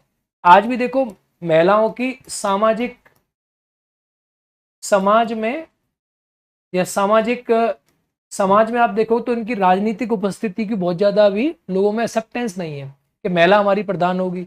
तो सामाजिक प्रतिरोध, आप ये मान सकते हो सामाजिक प्रतिरोध जो है ये पैदा होता है। सामाजिक प्रतिरोध ये भी एक बहुत बड़ी समस्या है। प्रधानपति, प्रॉक्सी रिप्रेजेंटेशन आप नाम दे सकते हो, सामाजिक प्रतिरोध देखने को मिलता है। महिलाओं में एक प्रकार से आप देखेंगे साक्षरता, ठीक है, साक्षरता या तकनीकी साक्षरता आप ये मान सकते हैं, इसका अभाव है। इस कारण से महिलाएं बहुत सी चीजों को समझ नहीं पाती, प्रधान होने के बाद भी बहुत सी चीजें उनके पास पहुंच नहीं पाती हैं, ठीक है। तो ये आप कह सकते हो कि सर ये सारी समस्याएं महिलाओं के पास देखने के लिए आज भी हैं। इन सारी समस्याओं को दूर करने की आवश्यकता है। हालांकि बिहार सरकार ने कई सारे प्रयास किए थे। कमेंट आपके आ रहे नहीं आ रहे? हाँ भाई, हालांकि बिहार सरकार ने काफी सारे प्रयास किए थे महिलाओं के लिए, काफी सारे प्रयास बिहार सरकार ने किए महिलाओं के लिए। हाँ, रिकॉर्डेड बैच नहीं है भाई, रिकॉर्डेड बैच नहीं है, मैं तो डिस्कशन कराता हूँ, डिस्कशन करा रहा हूँ, डिस्कशन, ठीक है। हाँ डिस्कशन करा रहा हूँ, चलिए ठीक है। जैसे हाँ बिहार सरकार ने कई सारे प्रयास किए, उनको आप लिख सकते हो। जैसे जीविका परियोजना मैंने पढ़ाया था, नहीं पढ़ाया था मेंस में, जीविका, जीविका, ठीक है, तो जीविका जो है ये महिलाओं के संबंध में थी। मातृशक्ति, ठीक है, ये आप सारी की सारी बातें, मातृशक्ति परियोजना, ये सब जो चीजें, ये सारी की सारी चीजों की आप चर्चा कर सकते हो। तो ओवरऑल चर्चा करके आप इस प्रश्न को लिख सकते हो। बिहार के संदर्भ पे आप जमीनी स्तर पे इनकी भूमिका के बारे में बता सकते हो। इस प्रकार से आपका जो उत्तर है ये हो जाएगा सही प्रकार से। क्लियर प्रश्न एकदम। अब प्रश्न आता है लॉन्ग आंसर। तो शॉर्ट आंसर मैंने आपको बता दिए, सारे के सारे हम डिस्कस कर चुके हैं। शॉर्ट आंसर हमने पहला देख लिया, दूसरा देख लिया, तीसरा देख लिया, चौथा देख लिया, सारे देख लिए, ठीक है। अब प्रश्न आता है कि सर ये बताइए लॉन्ग आंसर में क्या है। अब लॉन्ग आंसर में दोनों जो प्रश्न है, दोनों ही प्रश्न बहुत ही प्यारे हैं, बहुत ही अच्छे प्रश्न है। पहला प्रश्न है, भारत में एक पार्टी के प्रभुत्व को लेकर गठबंधन की सरकार के युक्त राजनीतिक दलों का विकास। ये दो प्रश्न है। देखो क्वेश्चन नंबर 1 कह रहा है कि भारत में एक पार्टी के प्रभुत्व से लेकर गठबंधन सरकारों के युग तक की राजनीतिक दलों के विकास का पता लगाए। यानी कैसे कैसे हुआ है। पहली डायमेंशन तो ये बतानी है आपको, एक 19 नंबर का ये है, क्या गठबंधन की राजनीति भारत में प्रधानमंत्री के अधिकार को कमजोर करती है। दूसरा आपसे 19 नंबर से ये पूछ रहा है। तो बहुत ही सिंपल सा पॉइंट है।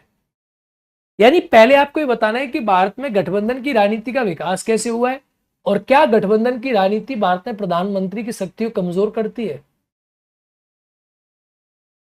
तो बड़ी सिंपल सी बात है, हमने गठबंधन सरकार के टॉपिक को बड़े अच्छे से पढ़ा है। बीपीएससी इन दोनों प्रश्नों को एक ही में खेल गई है। हालांकि दोनों प्रश्न बहुत ही सॉलिड प्रश्न है। अथवा की वजह से बच्चे सोच रहे होंगे ये करूं या मैं ये करूं। दोनों ही प्रश्न बहुत ही प्यारे प्रश्न है। बच्चों के मन में होगा सर ये करूं या ये करूं, ये करूं या ये करूं। अब वो जिसकी सॉलिड कमांड होगी राजनीति में वो ये वाला कर देगा, और जिसकी कोई छोटी मोटी कमांड होगी, हल्का फुल्का जानता होगा चीजों को, वो ये वाला प्रश्न कर देगा। तो हम पहले वाले प्रश्न को करते हैं, क्वेश्चन नंबर 2 के ए को पढ़ते हैं। ए में क्या कहने की कोशिश कर रहे हैं, चलिए। तो भारत में पार्टी के प्रभुत्व से लेकर गठबंधन की सरकार के युग की राजनीति के दलों के विकास का पता लगाए। यानी कैसे, देखो इंडिया में कैसे विकास हुआ। अगर इंडिया की बात करें तो इंडिया में सिंपल बात समझने की कोशिश करना, कैसे हमारे देश में गठबंधन की राजनीति कैसे आई है। तो इसको एक चार्ट से समझो आप। देखो कैसे इंडिया में पहले आप जानते हैं कि कांग्रेस का वर्चस्व था।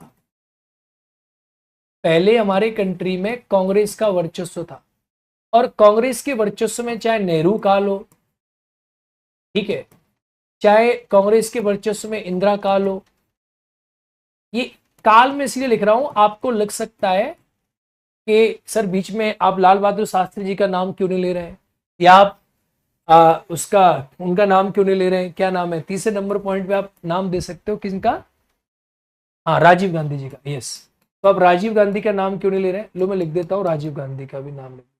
तो कांग्रेस का वर्चस्व काल कब से रहा, यानी आप ये मान सकते हो 1952 से लेकर, अगर केंद्र की बात करूं मैं पहले केंद्र की बात करूं तो 1977 तक केंद्र में, मैं कहता हूं केंद्र में देखोगे तो केंद्र में कांग्रेस का वर्चस्व रहा है। केंद्र में अगर यही पॉइंट में राज्यों के बारे में बात करूं, सर राज्य में क्या हुआ, तो राज्य में देखोगे आप तो राज्य में 1967 यानी 1952 से लेकर 1967 तक ये कांग्रेस का वर्चस्व रहा है। कांग्रेस का वर्चस्व काल रहा है। कांग्रेस का वर्चस्व जो है ये यहां रहा है। अब इसके बाद क्या हुआ, इसके बाद देखो परिवर्तन देखने को मिलता है। परिवर्तन इसके बाद देखने को क्या मिलता है, सबसे पहला परिवर्तन इसके बाद ये मिलता है कि कैसे कैसे देखो क्षेत्रीय दलों का उदय होता है। जब क्षेत्रीय दल बनते हैं तो क्षेत्रीय दलों का उदय, और आप जानते हो रीजनल पार्टीज बनेंगी, उनके उदय के कारण क्या थे, तो क्षेत्रीय दलों के उदय के कारण बहुत सारे थे। जैसे ऊपर यहां देखो, यहाँ आपातकाल लग गया था केंद्र में। जब आपातकाल लग गया था तो आपातकाल के बाद आपको पता है कि यहाँ आपातकाल लग गया, तो आपातकाल हो गया, जेपी की संपूर्ण क्रांति हो गई, संपूर्ण क्रांति। इस सब के बाद क्या हुआ भाई, यही तो कारण रहे, आपातकाल हो गया, संपूर्ण क्रांति हो गई, क्षेत्रीय पार्टियों का उदय हो गया, ठीक है। तो ये जो सारे कारण रहे, यानी मैं यहां से बता रहा हूं। इसके बाद आप देखो लोगों में जाति को लेकर संचार हो गया, जाति को लेकर संचार हो गया। जब जाति को लेकर संचार हो गया तो लोगों में भाषा को लेकर क्षेत्रवाद भी आ गया, क्षेत्रवाद भी आ गया। भाषावाद भी आ गया, जातिवाद भी आ गया, शिथिलों का उदय हो गया, संपूर्ण क्रांति हो गई, आपातकाल हो गया। तो इन सारे कारणों से ये सारे के सारे कारण रहे। इन सारे के सारे कारणों की वजह से आप जानते हैं कि 1977 में आपको पता है कि जनता पार्टी की सरकार बनी थी 1977 में। किसकी सरकार बनी? जनता पार्टी की सरकार बनी केंद्र में। अब जनता पार्टी की सरकार बनी थी केंद्र में, लेकिन जनता पार्टी की सरकार वो स्टेबल गवर्नमेंट तो थी नहीं, ये सरकार भी टपक गई थी। और बाद में इंदिरा गांधी की सरकार दोबारा से आ गई थी। तो ये सरकार तो 77 से 1979 तक रही थी, बस इतना ही इसका कार्यकाल रहा था, ठीक है। लेकिन कांग्रेस का वर्चस्व खत्म हुआ, फिर से कांग्रेस आई, और कांग्रेस दोबारा आकर 1989 तक, आप ये कह सकते हैं 1989 तक, यानी फिर से कांग्रेस ही कांग्रेस दिखने को मिलेगी। 1989 तक जो है ये भी आपको कांग्रेस देखने को मिलती है। तो लोग ये मानते हैं कि हमारे कंट्री में जो गठबंधन की राजनीति की शुरुआत हुई है मेन रूप से, वो 1989 के बाद हुई है। यानी 1989, 1989, 1989 के बाद भारत में गठबंधन की राजनीति की शुरुआत हुई। गठबंधन की राजनीति कैसे? अब देखो यार, कई सारी सरकारें बनी। 1989 से लेकर 90 तक एक सरकार बनी, फिर 90-91 तक फिर आप ये मान सकते हैं कि 1991 से 1996 तक एक सरकार बनी, फिर 1996 से आपको मैंने पढ़ा है 97 तक एक सरकार बनी, फिर 97 से लेकर आपने पढ़ा है कि गुरुजी 98 तक एक सरकार बनी, फिर 1999 से 1999 से आप जानते हैं कि सरकार बनी थी अटल बिहारी वाजपेयी की। 1999 से 2004 तक एक सरकार बनी थी, जिस सरकार को आप नाम देते हैं एनडीए की सरकार। तो गठबंधन की सरकार थी। और इसके बाद आपने पता है कि 2004 के बाद 2004 से लेकर 2009, ठीक है, तो ये जो सरकार बनी 2009 तक सरकार बनी। तो ये जो सरकार बनी ये किसकी सरकार थी? यानी 2004 के बाद आप मानोगे तो 2009 तक, जब तक मतलब मोदी जी आए आपके, तो ये यूपीए की सरकार बनी। किसकी सरकार बनी? यूपीए की सरकार बनी। तो 2009 से भी आप देखोगे 2014 तक फिर से यूपीए की सरकार बनी। इसकी सरकार बनी, यूपीए की सरकार बन रही है। तो यूपीए के बाद फिर जो है एनडीए की सरकार आ जाती है, और इसके बाद दोबारा से आप देखेंगे तो एनडीए की सरकार आपको देखने के लिए मिल जाती है। इसकी सरकार एनडीए की सरकार, राइट ना। इसके बाद सरकार किसकी बनी? एनडीए की सरकार बनी। तो ये एनडीए, यूपीए, ये क्या है? यूपीए यानी कांग्रेस की सरकार आप मान सकते हो, और एनडीए जो है एक प्रकार से बीजेपी की सरकार है, उसकी क्षेत्रीय दलों के साथ जुड़ के सरकार बनती है, उस सरकार कहते हैं। तो ये पूरा का पूरा कारण रहा है, इन कारणों से ये सारे दल बने। और इसमें कई प्रकार के प्रधानमंत्री आए, देवगौड़ा आए के गुजराल आए, ठीक है, चौधरी चरण सिंह आए, कई, ये तो पहले ही आ गए चौधरी चरण सिंह। तो कई प्रकार की पॉलिटिकल पार्टी, आपको वीपी सिंह की सरकार आई, कई सारी सरकारें आई हैं, कई सारी सरकारें गई हैं। ये पूरा का पूरा दौर रहा है भारत में। 1989 के बाद गठबंधन की राजनीति बहुत तेजी से चली है। अब जो गठबंधन की राजनीति है, यानी अब आप देख लो 14 से 24 पूरा, और 24 से भी सरकार चल रही है, ठीक है। अब सरकार किसकी चल रही है? सरकार चल रही है आपकी एनडीए की। तो अब ये गठबंधन की राजनीति का कैसे कैसे विकास हुआ है ये आपने बता दिया। तो आपातकाल का प्रभाव, संपूर्ण क्रांति, शिथिलों का उदय, जाति का संचार, क्षेत्रवाद, भाषा, ये बहुत सारे कारण रहे।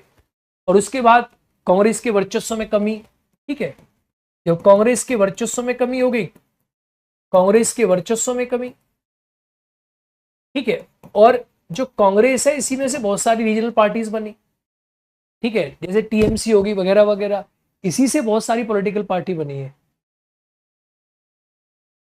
बहुत सारी पॉलिटिकल पार्टी इसी में से बनी है। तो इसके बाद देखो कई सारे दल बन गए। मैंने कहा ना, देखो 1989 से ये जो सरकार थी वीपी सिंह की सरकार, फिर 1991 से 96 नरसिंह राव की सरकार, ठीक है। तो आपको पता है, इतना सब आपको लिखना नहीं है, ये नरसिंह राव की सरकार, ठीक है। तो ऐसे सरकारें आती नहीं है। अटल बिहारी वाजपेयी की सरकार, अटल बिहारी वाजपेयी की सरकार, ठीक है, ये यूपीए की सरकार।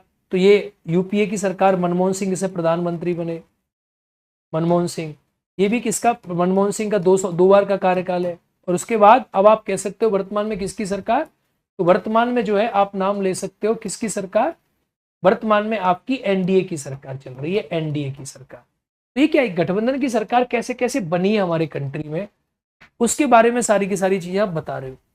अब प्रश्न आता है कि सर ये बताइए कि गठबंधन की सरकार में प्रधानमंत्री कमजोर हो जाता है, तो गठबंधन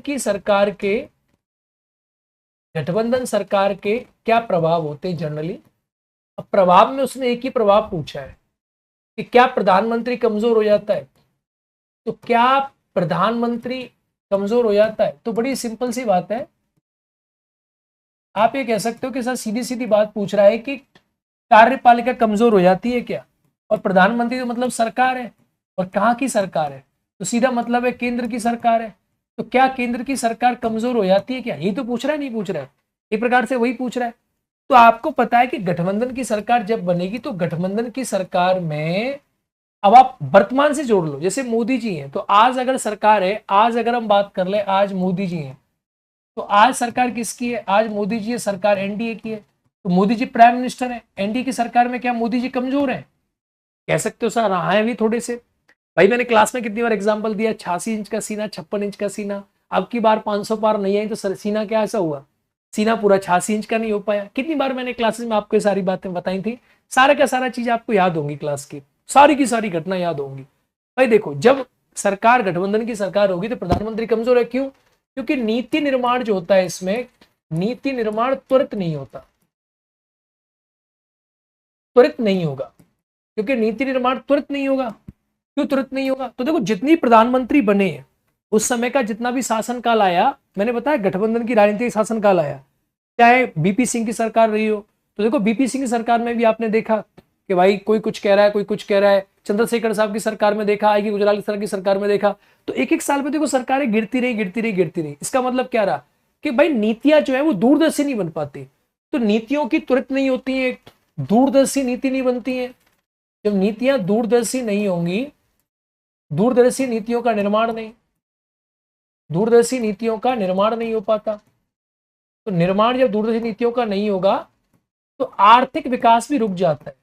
और इसी काल में देखेंगे तो हमारे कंट्री का जो आर्थिक विकास है वो क्या रहा, आर्थिक विकास भी रुक जाता है, आर्थिक विकास जो हमारे कंट्री में अवरुद्ध हो जाता है, आप ये मान सकते हो।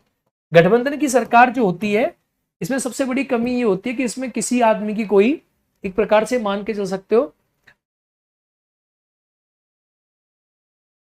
हाँ ठीक है, इसमें क्या होता है गठबंधन की सरकार जो बनती है, गठबंधन की सरकार में आप ये मान के चल सकते हो कि इसमें क्या होता है, इसमें उत्तरदायित्व का अभाव होता है, उत्तरदायित्व का अभाव, उत्तरदायित्व का अभाव कैसे, फॉर एग्जाम्पल जब गठबंधन की सरकार जब भी बनती है तो कोई रिस्पॉन्सिबिलिटी नहीं लेता है इसमें। जैसे 2G स्पेक्ट्रम हुआ, तो यूपीए में 2G स्पेक्ट्रम हुआ, अब किसी ने इस बात का उत्तरदायित्व तो नहीं लिया कि 2G स्पेक्ट्रम किसने किया, भाई लोग कहते हैं इस पार्टी ने कर दिया, उस पार्टी ने कर दिया, तो सरकार में उत्तरदायित्व का अभाव देखने को मिलता है। सरकार ये नहीं मानती काम हमने किया, सरकार बोल देती है काम हमारे संबंधियों ने किया, उत्तरदायित्व का अभाव देखने को मिलेगा। नीति निर्माण तुरंत नहीं होगा, दूरदर्शी नीतियों का निर्माण नहीं होगा, आर्थिक विकास अवरुद्ध हो जाएगा, विदेश नीति से प्रभावित हो जाती है, विदेश नीति, ठीक है, विदेश नीति देखो ये प्रभावित हो जाती है इसके अंदर, कोई कहता है कुछ, कोई कहता है कुछ, कोई कहता है कुछ। तो ओवरऑल आप क्या देखेंगे, ओवरऑल आप देखेंगे कि जो प्रधानमंत्री है, प्रधानमंत्री ने सरकार जो है, सरकार के कार्य से बुरी तरीके से प्रभावित हो जाते हैं, तो सरकार की शक्तियां कमजोर हो जाती है। आप ये कह सकते हो प्रधानमंत्री का जो रोल है वो कमजोर हो जाता है, कि प्रधानमंत्री को सभी दलों को साथ में लेकर चलना पड़ता है, जो सभी दल है, सभी सहयोगी जो दल है, सहयोगी दलों को साथ में लेकर चलना पड़ता है। और दलों को जब साथ में लेकर चलना पड़ता है तो क्या होता है, जो मंत्रिमंडल होता है उस मंत्रिमंडल में भी आप देखेंगे, जो भी मंत्रिमंडल बनता है उस मंत्रिमंडल में सभी दलों की सहभागिता होती है। तो कभी कभी क्या होता है कि किसी दल में कोई पढ़ा लिखा मंत्री नहीं है, फिर भी उस आदमी को आपको मंत्री बनाना पड़ता है। भाई आप जैसे मान के चलो आपने किसी को सपोर्ट कर रखा है, किसी पार्टी ने आपको सपोर्ट कर रखा है, और उसके पास पढ़ा लिखा मंत्री नहीं है, पढ़ा लिखा आदमी नहीं है, फिर भी आपको उसके सांसद को मंत्री बनाना पड़ेगा। तो प्रधानमंत्री का रोल कैसा हो जाता है, कमजोर हो जाता है। ये बात आप मान सकते हो कि गठबंधन की सरकार में प्रधानमंत्री के ऊपर राजनीतिक दबाव भी होता है, और प्रधानमंत्री की शक्तियां संकुचित हो जाती हैं। तो ये गठबंधन की सरकार का आप बोल सकते हो कि सर ये गठबंधन की सरकार के प्रभाव पड़ते प्रधानमंत्री का रोल जो से कमजोर हो जाता है। लेकिन अब प्रश्न पूछ रहा है कमजोर किया है क्या, कमजोर किया है ये आपसे बता रहा है। तो कमजोर तो किया है, इतनी चीजों में कमजोर हो जाता है, लेकिन इससे प्रधानमंत्री का जो पद है अधिक उत्तरदायी भी हो जाता है। सिर्फ कमजोरी नहीं होता, प्रधानमंत्री का जो पद है इससे अधिक उत्तरदायी भी हो जाता है, क्योंकि गठबंधन सरकार के लाभ भी है। तो प्रधानमंत्री के पद को अधिक उत्तरदायी भी बना देती है, तो वो उसके लाभ दिखा दो आप कैसे। ऐसा नहीं सिर्फ कमजोर हो जाता है, इसके लाभ भी हैं। यानी फॉर एग्जाम्पल जैसे देखो तो क्या होता है, इससे गठबंधन सरकार से क्या होता है, जो सरकार है वो नीति निर्माण तुरंत तो नहीं होता, लेकिन नीति निर्माण जो होता है वो आपसी सहयोग से होता है, आपसी सहयोग से नीति निर्माण होता है। तो नीतियां जो बनती हैं वो नीतियां जो है वो सामंजस्य से बनती हैं। तो आप ये कह सकते हो सहयोग से नीतियों का निर्माण होता है, सहयोग से नीतियों का निर्माण होता है। जब नीतियां सहयोग से नीतियों का निर्माण होगा, और जब सहयोग से नीतियों का निर्माण होगा, आपसी सहयोग से नीतियों का निर्माण होगा, तो आप ये मान सकते हैं कि जो नीतियां होंगी वो कैसी नीतियां बनेंगी भाई। नीतियां तुरंत नहीं बनेंगी, लेकिन नीतियों में खामियों का अभाव मिलेगा आपको देखने के लिए। नीतियों में जो खामियां हैं उन खामियों का अभाव देखने को मिलेगा। यानी नीतियों में ऐसा नहीं है बहुत प्रकार की खामियां देखने को मिलेंगी, इनका नीतियों में अभाव देखने को मिलेगा। ठीक है, सरकार में आप ये कह सकते हो सरकार में सामाजिक प्रतिनिधित्व तो लोगों का ज्यादा देखने को मिलेगा। ठीक है, तो लोगों में जब क्षेत्रीय दल बनते हैं, गठबंधन की सरकार बनती है, तो आप ये कह सकते हो कि राजनीतिक प्रतिनिधित्व जो होता है, राजनीतिक प्रतिनिधित्व जो होता है उसमें अधिक जो है एक प्रकार से क्या देखने को मिलता है, उसमें एक हेट्रोजेनस टाइप का, मतलब उसमें बहुलता देखने को मिलती है। सही प्रकार की पॉलिटिकल पार्टी के लोग आ जाते हैं। ठीक है, तो राजनीतिक प्रतिनिधित्व मजबूत हो जाता है, सभी दलों को सपोर्ट मिलता है, सभी जातियों को सपोर्ट मिलता है। तो वो कह सकते हो कि उनका सबका सपोर्ट इसमें देखने के लिए मिल जाता है। तो खामियों का अभाव देखने को मिलेगा, सहयोग की नीतियों का निर्माण होगा, राजनीतिक प्रतिनिधित्व में वृद्धि हो जाती है। ठीक है, और एक प्रकार से आप कह सकते हो समावेशीकरण आ जाता है, इसी के माध्यम से जातियों का, इन सब का समावेशीकरण अधिक ज्यादा हो जाता है, लोग इसके अंदर शामिल हो जाते हैं। तो गठबंधन की सरकार में जो है एक प्रकार से नीतियां बनती हैं, आपसी बातचीत से बनती है, आपसी सहयोग से बनती है। ठीक है, और क्षेत्रीय मुद्दे जो है ऐसा नहीं है, क्षेत्रीय मुद्दे जो होते हैं क्षेत्रीय दल भूमिका निभाते, तो क्षेत्रीय मुद्दे जो है, क्षेत्रीय मुद्दे भी जो है ये भी आपको इसमें काफी देखने के लिए मिल जाते हैं। क्षेत्रीय मुद्दों को महत्व दिया जाता है, क्षेत्रीय मुद्दों को महत्व देखने को मिलता है। ठीक है, और नीति निर्माण में कोई खामी नहीं होती। ये सारे के सारे क्या हो सकते हैं, पीएम का जो पद है आप ये कह सकते हो पीएम का पद अधिक उत्तरदायित्वपूर्ण हो जाता है, उत्तरदायित्वपूर्ण हो जाता है। ठीक है, ये भी आप मान सकते हो, कमजोर तो हो ही जाता है, अधिक उत्तरदायित्वपूर्ण भी हो जाता है। इस वाले पॉइंट को भी आप दिखा सकते हो, ये भी चीज आप इसमें कह सकते हो। ठीक है, तो ये सारी की सारी डायमेंशन आप बता सकते हो। इस प्रकार से ये पहला वाला प्रश्न आपका सॉल्व हो गया। जब केंद्र में सरकार बदलती है, प्रश्न कह रहा है जब केंद्र में सरकार बदलती है तो राज्यपाल भी बदल जाते हैं। इस कथन के संदर्भ में केंद्र राज्य के बीच एक कड़ी के रूप में भारत के राज्यपाल की भूमिका की जांच करें, क्या वो किसी भी तरह से अपने विवेक के अनुसार कार्य कर सकते हैं। यानी बता रहा है कि केंद्र की सरकार बदलती राज्यपाल ही बदल जाते हैं। तो पहली डायमेंशन तो यही है, जो केंद्र की सरकार बदलती राज्यपाल बदल जाते हैं। दूसरा है इस कथन के संदर्भ में राज्यपाल के कड़ी के रूप में भूमिका की जांच करें, यानी राज्यपाल की भूमिका क्या है। दूसरा ये है और क्या ये कभी अपने विवेक के अनुसार कार्य कर सकता है। यानी 3 प्रश्न की डायमेंशन पूछ रहा है आपके पास, यानी इसके अंदर 3 प्रकार के प्रश्न आपको देखने के लिए मिल रहे हैं।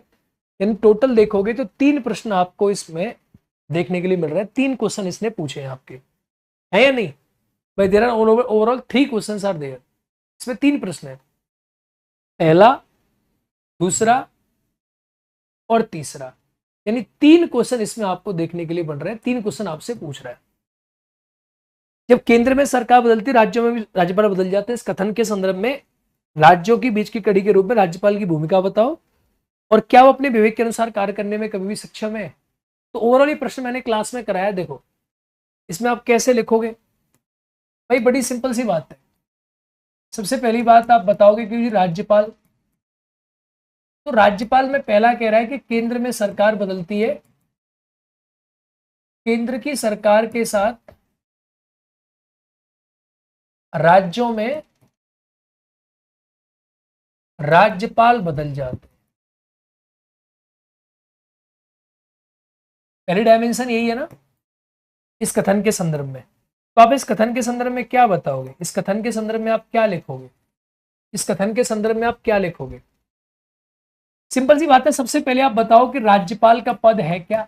तो आप बता दो कि राज्यपाल का पद, भारत के संविधान में राज्यपाल का पद एक राज्य का प्रमुख के तौर पे ये क्या है? एक राज्य का प्रमुख है, राज्य का प्रमुख है जिसकी नियुक्ति भारत का राष्ट्रपति करता है, राष्ट्रपति करता है। आर्टिकल कौन से में? आर्टिकल 155 में राज्यपाल की नियुक्ति भारत का राष्ट्रपति करता है। अब आर्टिकल के बारे में बता दो, राज्यपाल के पद के बारे में बता दो, 153 के बारे में बता दो, और फिर बता दो कि राज्यपाल जो है, राज्यपाल राष्ट्रपति के प्रसाद पर्यंत तक कार्य करता है, राष्ट्रपति के प्रसाद पर्यंत तक कार्य करता है। अब ये आप क्या करो, पर्यंत तक कार्य करता है, तक कार्य करता है, तो आप यहां से क्या करो, ये आप बता सकते हो कि जो कार्य करता है ये राष्ट्रपति के प्रसाद पर्यंत तक कार्य करता है। यानी जब तक राष्ट्रपति रहेगा तब तक राज्यपाल रहेगा। यही कारण है, यही कारण है, आप बता दो, यही कारण है कि जब केंद्र में सरकार बदलती है, तो भाई जब केंद्र में सरकार किसकी होगी, जब केंद्र में जिसकी सरकार होगी उसके कौन होंगे, उसी के अकॉर्डिंग राष्ट्रपति कार्य करेंगे। भारत में संसदीय प्रकार की व्यवस्था है, और संसदीय प्रकार की व्यवस्था में आप जानते हैं कि राष्ट्रपति जो है वो कार्य करने के लिए बाध्यकारी है। मेरी आवाज सब आ रही है, नहीं आ रही आप लोगों को?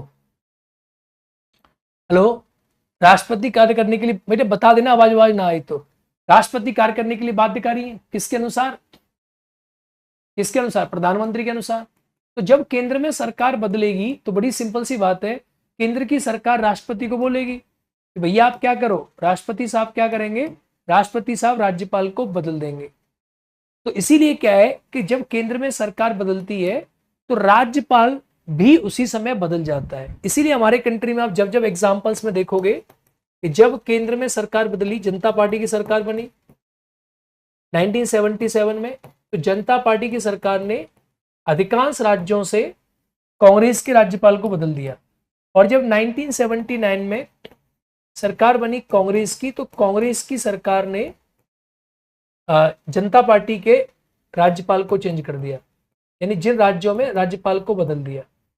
ठीक है, बड़ी सिंपल सी बात है। तो ये क्या है, यानी जब जब केंद्र में सरकार बदलेगी राज्यपाल का पद बदल जाता है, राज्यपाल चेंज हो जाता है। क्यों? क्योंकि राज्यपाल राष्ट्रपति के प्रसाद पर्यंत तक कार्य करता है। जब तक राष्ट्रपति चाहेंगे वो तब तक कार्य करेगा, उसके पास कोई फिक्स कार्यकाल नहीं है। इसीलिए क्या है कि जब केंद्र में सरकार बदलती है तो राज्यपाल का पद बदल जाता है। अब आप सेकंड डायमेंशन में यहीं से निकल कर आ जाओ, सेकंड डायमेंशन में यहीं से निकल कर आ जाओ, जो पूछ रहा है ना राज्यपाल की भूमिका। अब आप सेकंड डायमेंशन में फटाक से यहीं से निकल कर आ जाओ, ऐसा होता क्यों है? तो अब सेकंड डायमेंशन में यहीं से निकल कर आ जाओ, राज्यपाल की भूमिका, राज्यपाल की भूमिका। अब आप इस वाली डायमेंशन को जब बताओगे तो आप बता दो कि राज्यपाल केंद्र राज्य के मध्य क्या क्या भूमिका है इसकी। पहली बात तो आप ये बता दो कि राज्यपाल, राज्यपाल जो है वो राज्य में केंद्र का प्रतिनिधि है। इसीलिए तो हमने ऐसा सिस्टम बनाया है, केंद्र का प्रतिनिधि है। इसी सिस्टम बनाया हमने क्योंकि अगर केंद्र में सरकार चेंज होगी तो राज्यपाल बदल जाता है। यही कारण है, केंद्र का प्रतिनिधि है, इसीलिए तो केंद्र की सरकार के साथ, आप ये सिंपल भाषा में बोल सकते हो, इसीलिए केंद्र की सरकार के साथ राज्यपाल बदल जाता है। अरे हाँ या ना? बता सकते नहीं बता सकते? यही कारण है कि राज्यपाल बदल जाता है। अब राज्यपाल की भूमिका क्या है, तो राज्यपाल की क्या क्या भूमिका है, अगर मैं इस वाले सेगमेंट की बात करूं कि राज्यपाल की क्या क्या भूमिका है, तो राज्यपाल आप जानते हैं कि केंद्र राज्य के मध्य एक कड़ी है। केंद्र राज्य के मध्य एक कड़ी है, मध्य एक कड़ी है। पहली भूमिका, राज्यपाल क्या है? केंद्र राज्य के मध्य एक कड़ी है। दूसरा, राज्यपाल राज्य का संवैधानिक प्रमुख है, राज्य का संवैधानिक प्रमुख है। अगली बात, राष्ट्रपति का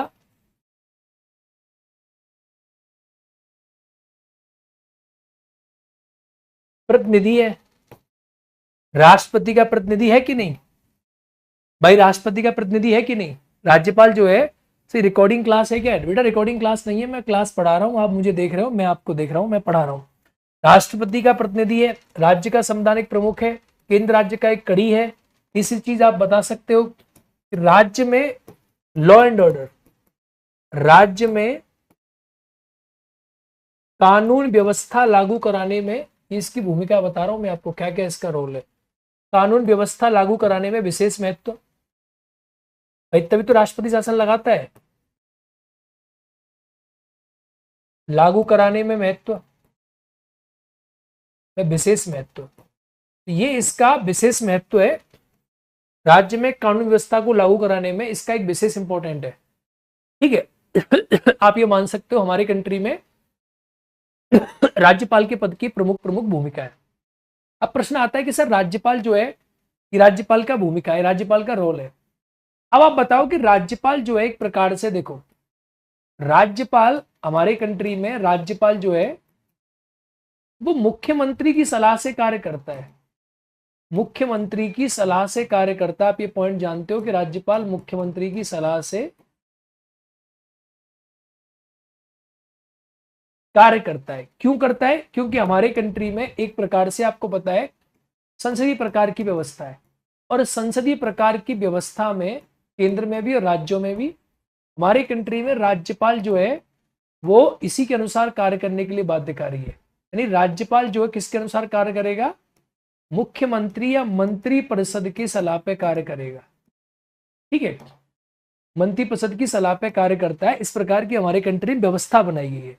तो प्रश्न की डायमेंशन अगली वाली वो ये भी पूछ रहा है कि क्या राज्यपाल, तो ये तो आप बता दो, केंद्र राज्य के मध्य कड़ी है, राज्य का संवैधानिक प्रमुख है, राष्ट्रपति का प्रतिनिधि है, राज्यों में कानून व्यवस्था को लागू कराने में इसका विशेष महत्व होता है। ठीक है, आप बता दो कि राज्यपाल मुख्यमंत्री की सलाह से कार्य करता है, क्योंकि भारत में संसदीय प्रकार की व्यवस्था है और मुख्यमंत्री मंत्रिपरिषद की सलाह से कार्य करने राज्यपाल क्या बाध्यकारी है।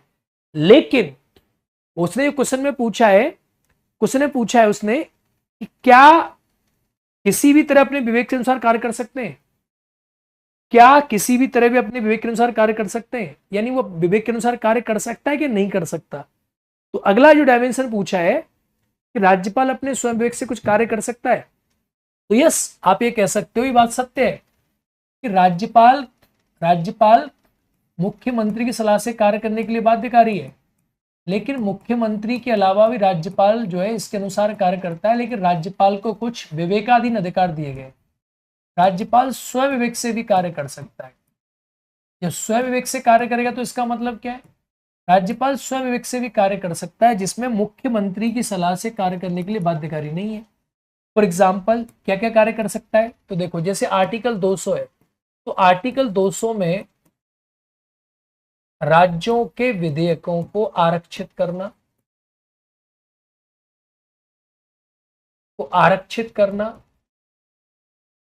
ठीक है, ये काम वो बिना मुख्यमंत्री की सलाह के करता है। उसका स्वयं विवेक का अधिकार है, स्वयं विवेक की अधिकार है। दूसरा, आप जानते हैं राष्ट्रपति शासन, आप पॉइंट बता सकते हैं राष्ट्रपति शासन। तो राष्ट्रपति शासन जो लगता है, राष्ट्रपति शासन की रिपोर्ट देना, ये वो बिना मुख्यमंत्री की सलाह के करता है। यानी मुख्यमंत्री से इसमें कोई मतलब नहीं है, खुद करता है, अपने आप करता है, इससे कोई मतलब नहीं है इसमें। राष्ट्रपति शासन की रिपोर्ट देना, आर्टिकल 200 राज्य विधेयक को आरक्षित करना। तीसरा, आप ये कह सकते हो त्रिशंकु विधानसभा की स्थिति में, जब त्रिशंकु विधानसभा होगी, त्रिशंकु विधानसभा की स्थिति में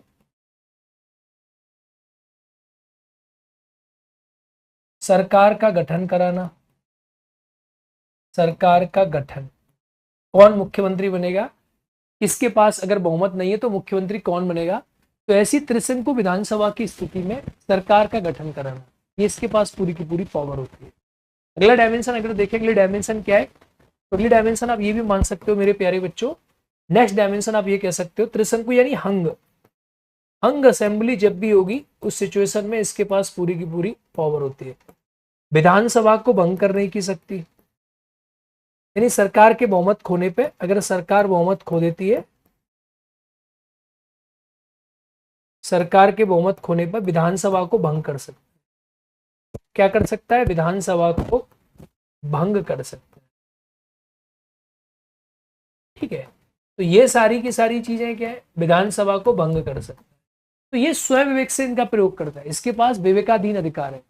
यानी राज्यपाल के तौर पर साफ लिखा है कि राज्यपाल मुख्यमंत्री की सलाह से कार्य करने के लिए बाध्यकारी है, लेकिन राज्यपाल स्वयं विवेकाधीन अधिकार को छोड़कर, तो ये इसकी स्वयं विवेक है। और इस स्वयं विवेक का प्रयोग किसकी सलाह पे करता है, तो इस स्वयं विवेक का प्रयोग ये करता है, बड़ी सिंपल सी बात है, ये इसका स्वयं विवेक है। तो इनका प्रयोग राज्यपाल जो है वो मुख्यमंत्री की सलाह पे नहीं करता, इनका प्रयोग राज्यपाल केंद्र सरकार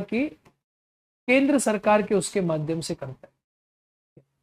अब राज्यपाल का पद इन्हीं माध्यमों से, यही वो कारण है जिनके माध्यम से राज्यपाल के पद को लेकर विवाद बना रहता है। आप ये बता सकते हो कि यही कारण है जिनकी वजह से राज्यपाल का जो पद है, राज्यपाल के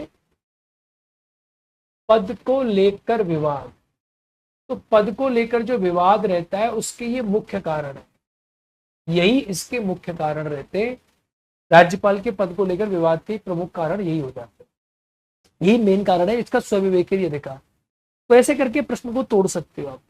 ठीक है, अब आप इसमें क्या करो, आपने बता दिया कि महत्वपूर्ण कड़ी है, राज्य का संवैधानिक प्रमुख है, और राज्य में राज्यपाल बहुत सारे काम करता है। राज्य में भी राज्यपाल के बहुत सारे काम है जिन कामों को ये मुख्यमंत्री की सलाह पे करता है। जैसे फॉर एग्जाम्पल विधानसभा का सत्र बुलाना, ठीक है, विधानसभा का सत्र कब बोलेगा, सत्र बुलाना। ठीक है, तीसरी चीज आप जानते हैं कि सत्र कब आएगा, विधानसभा का सत्र अवसान करना, सत्र अवसान कर देना, ये भी इसी के कहने पे करता है। ठीक है, मुख्यमंत्री कहने पे बहुत सारे काम करता है। अगला काम हो गया सत्र अवसान करना, राज्य के जो भी चीजें होती हैं विधेयकों को लेकर हो गया, राज्य का प्रतिनिधित्व करने को लेकर हो गया। भाई राज्य का संवैधानिक प्रमुख है वो, तो राज्य के संवैधानिक प्रमुख के तौर पे इसके कई सारे कार्य होते हैं, जो राष्ट्रपति के कार्य में इसके कार्य नहीं है। ठीक है, जैसे क्षमादान करने की इसके पास पावर है, क्षमादान कर सकता है। मुख्यमंत्री के अलावा मंत्रिपरिषद की नियुक्ति करता है, तो मंत्रिपरिषद की नियुक्ति करता है, मंत्रिपरिषद की नियुक्ति भी ये किसके कहने पे करता है, मुख्यमंत्री के कहने पे करता है। इसके अलावा राज्यों में आप देखेंगे तो राज्यों में एक महाधिवक्ता होता है, महाधिवक्ता, तो महाधिवक्ता की नियुक्ति किसके कहने पे करता है, तो महाधिवक्ता की नियुक्ति भी वो मुख्यमंत्री कहने पे करता है। तो सीएम के कहने पे बहुत सारे कार्य करता है। अब एक तरफ आप बता दो कि इसके सीएम के साथ, सीएम के संबंध में क्या क्या कार्य है, एक तरफ बता दो केंद्र संबंध में इसकी क्या क्या भूमिका है, तो एक तरफ बता दो कि इसका स्वयं विवेक से इसके पास क्या कार्य करने की भूमिका है। तो इसके 3 प्रकार के फंक्शंस को आप बता दोगे, तो ऐसे करके पूरा का पूरा कंप्लीट जो है इसके डायमेंशन आपके तीनों के तीनों ओपन हो जाएंगे कि राज्यपाल के पद की इस प्रकार से तीनों की भूमिका आप लोगों ने समझ ली होंगी।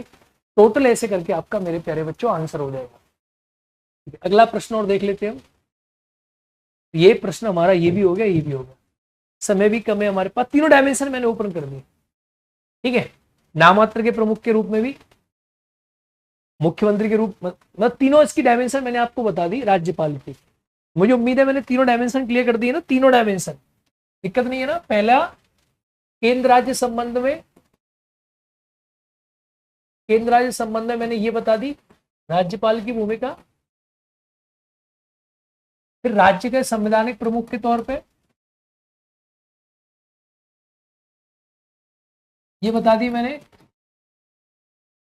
इसका क्या रोल है, और फिर मैंने बता दिया आपको स्वयं विवेक का, स्वयं विवेक। तो ये तीनों प्रकार के फंक्शंस मैंने आपको इसके क्लियर कर दिए, तीनों प्रकार की शक्तियां मैंने आपको क्लियर कर दी इसकी, है ना। चलिए नो प्रॉब्लम। अगला प्रश्न नंबर 3 है, इसमें क्या पूछता है, इसमें क्या पूछता है इसको देखते हैं। संप्रेषण का माध्यम होने के अतिरिक्त भाषा अस्मिता की प्रतीक के रूप में प्रभावी रही है। इस कथन के आलोक में भारत में भाषा अस्मिता के राजनीतिक प्रभाव का विश्लेषण करें। देखो ये जो प्रश्न है ना, ये प्रश्न एक प्रकार से जुड़ा हुआ है। बेटा मेरी आवाज आ रही है, पहले ये बता दो। हेलो, आ रही है। 71 बीपीएससी में मेरी क्लास कब तक होगी? भाई 71 बीपीएससी मेरी क्लास जल्दी आपको देखने के लिए मिल जाएगी। संप्रेषण के माध्यम होने के अतिरिक्त भाषा की अस्मिता के प्रतीक के रूप में प्रभावी रही है। इस कथन के आलोक में भारत की भाषाई अस्मिता की राजनीतिक प्रभाव का विश्लेषण करें। पहला प्रश्न क्या पूछ रहा है कि संप्रेषण का माध्यम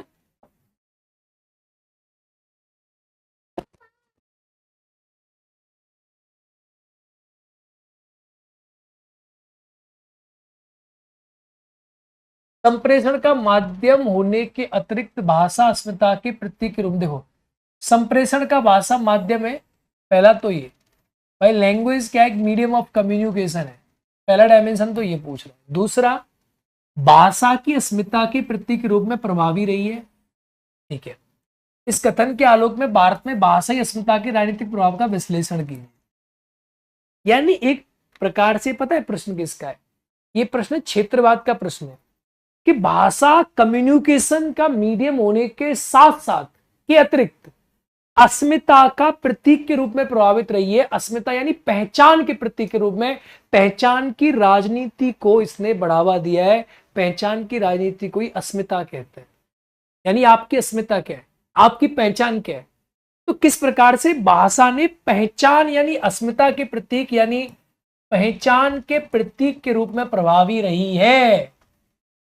इस कथन के आलोक में भारत में भाषाई अस्मिता यानी भाषाई पहचान का राजनीतिक प्रभाव का विश्लेषण कीजिए। यानी भाषा के आधार पर लोगों ने राजनीतिक पहचान ढूंढने की क्या प्रयास किए।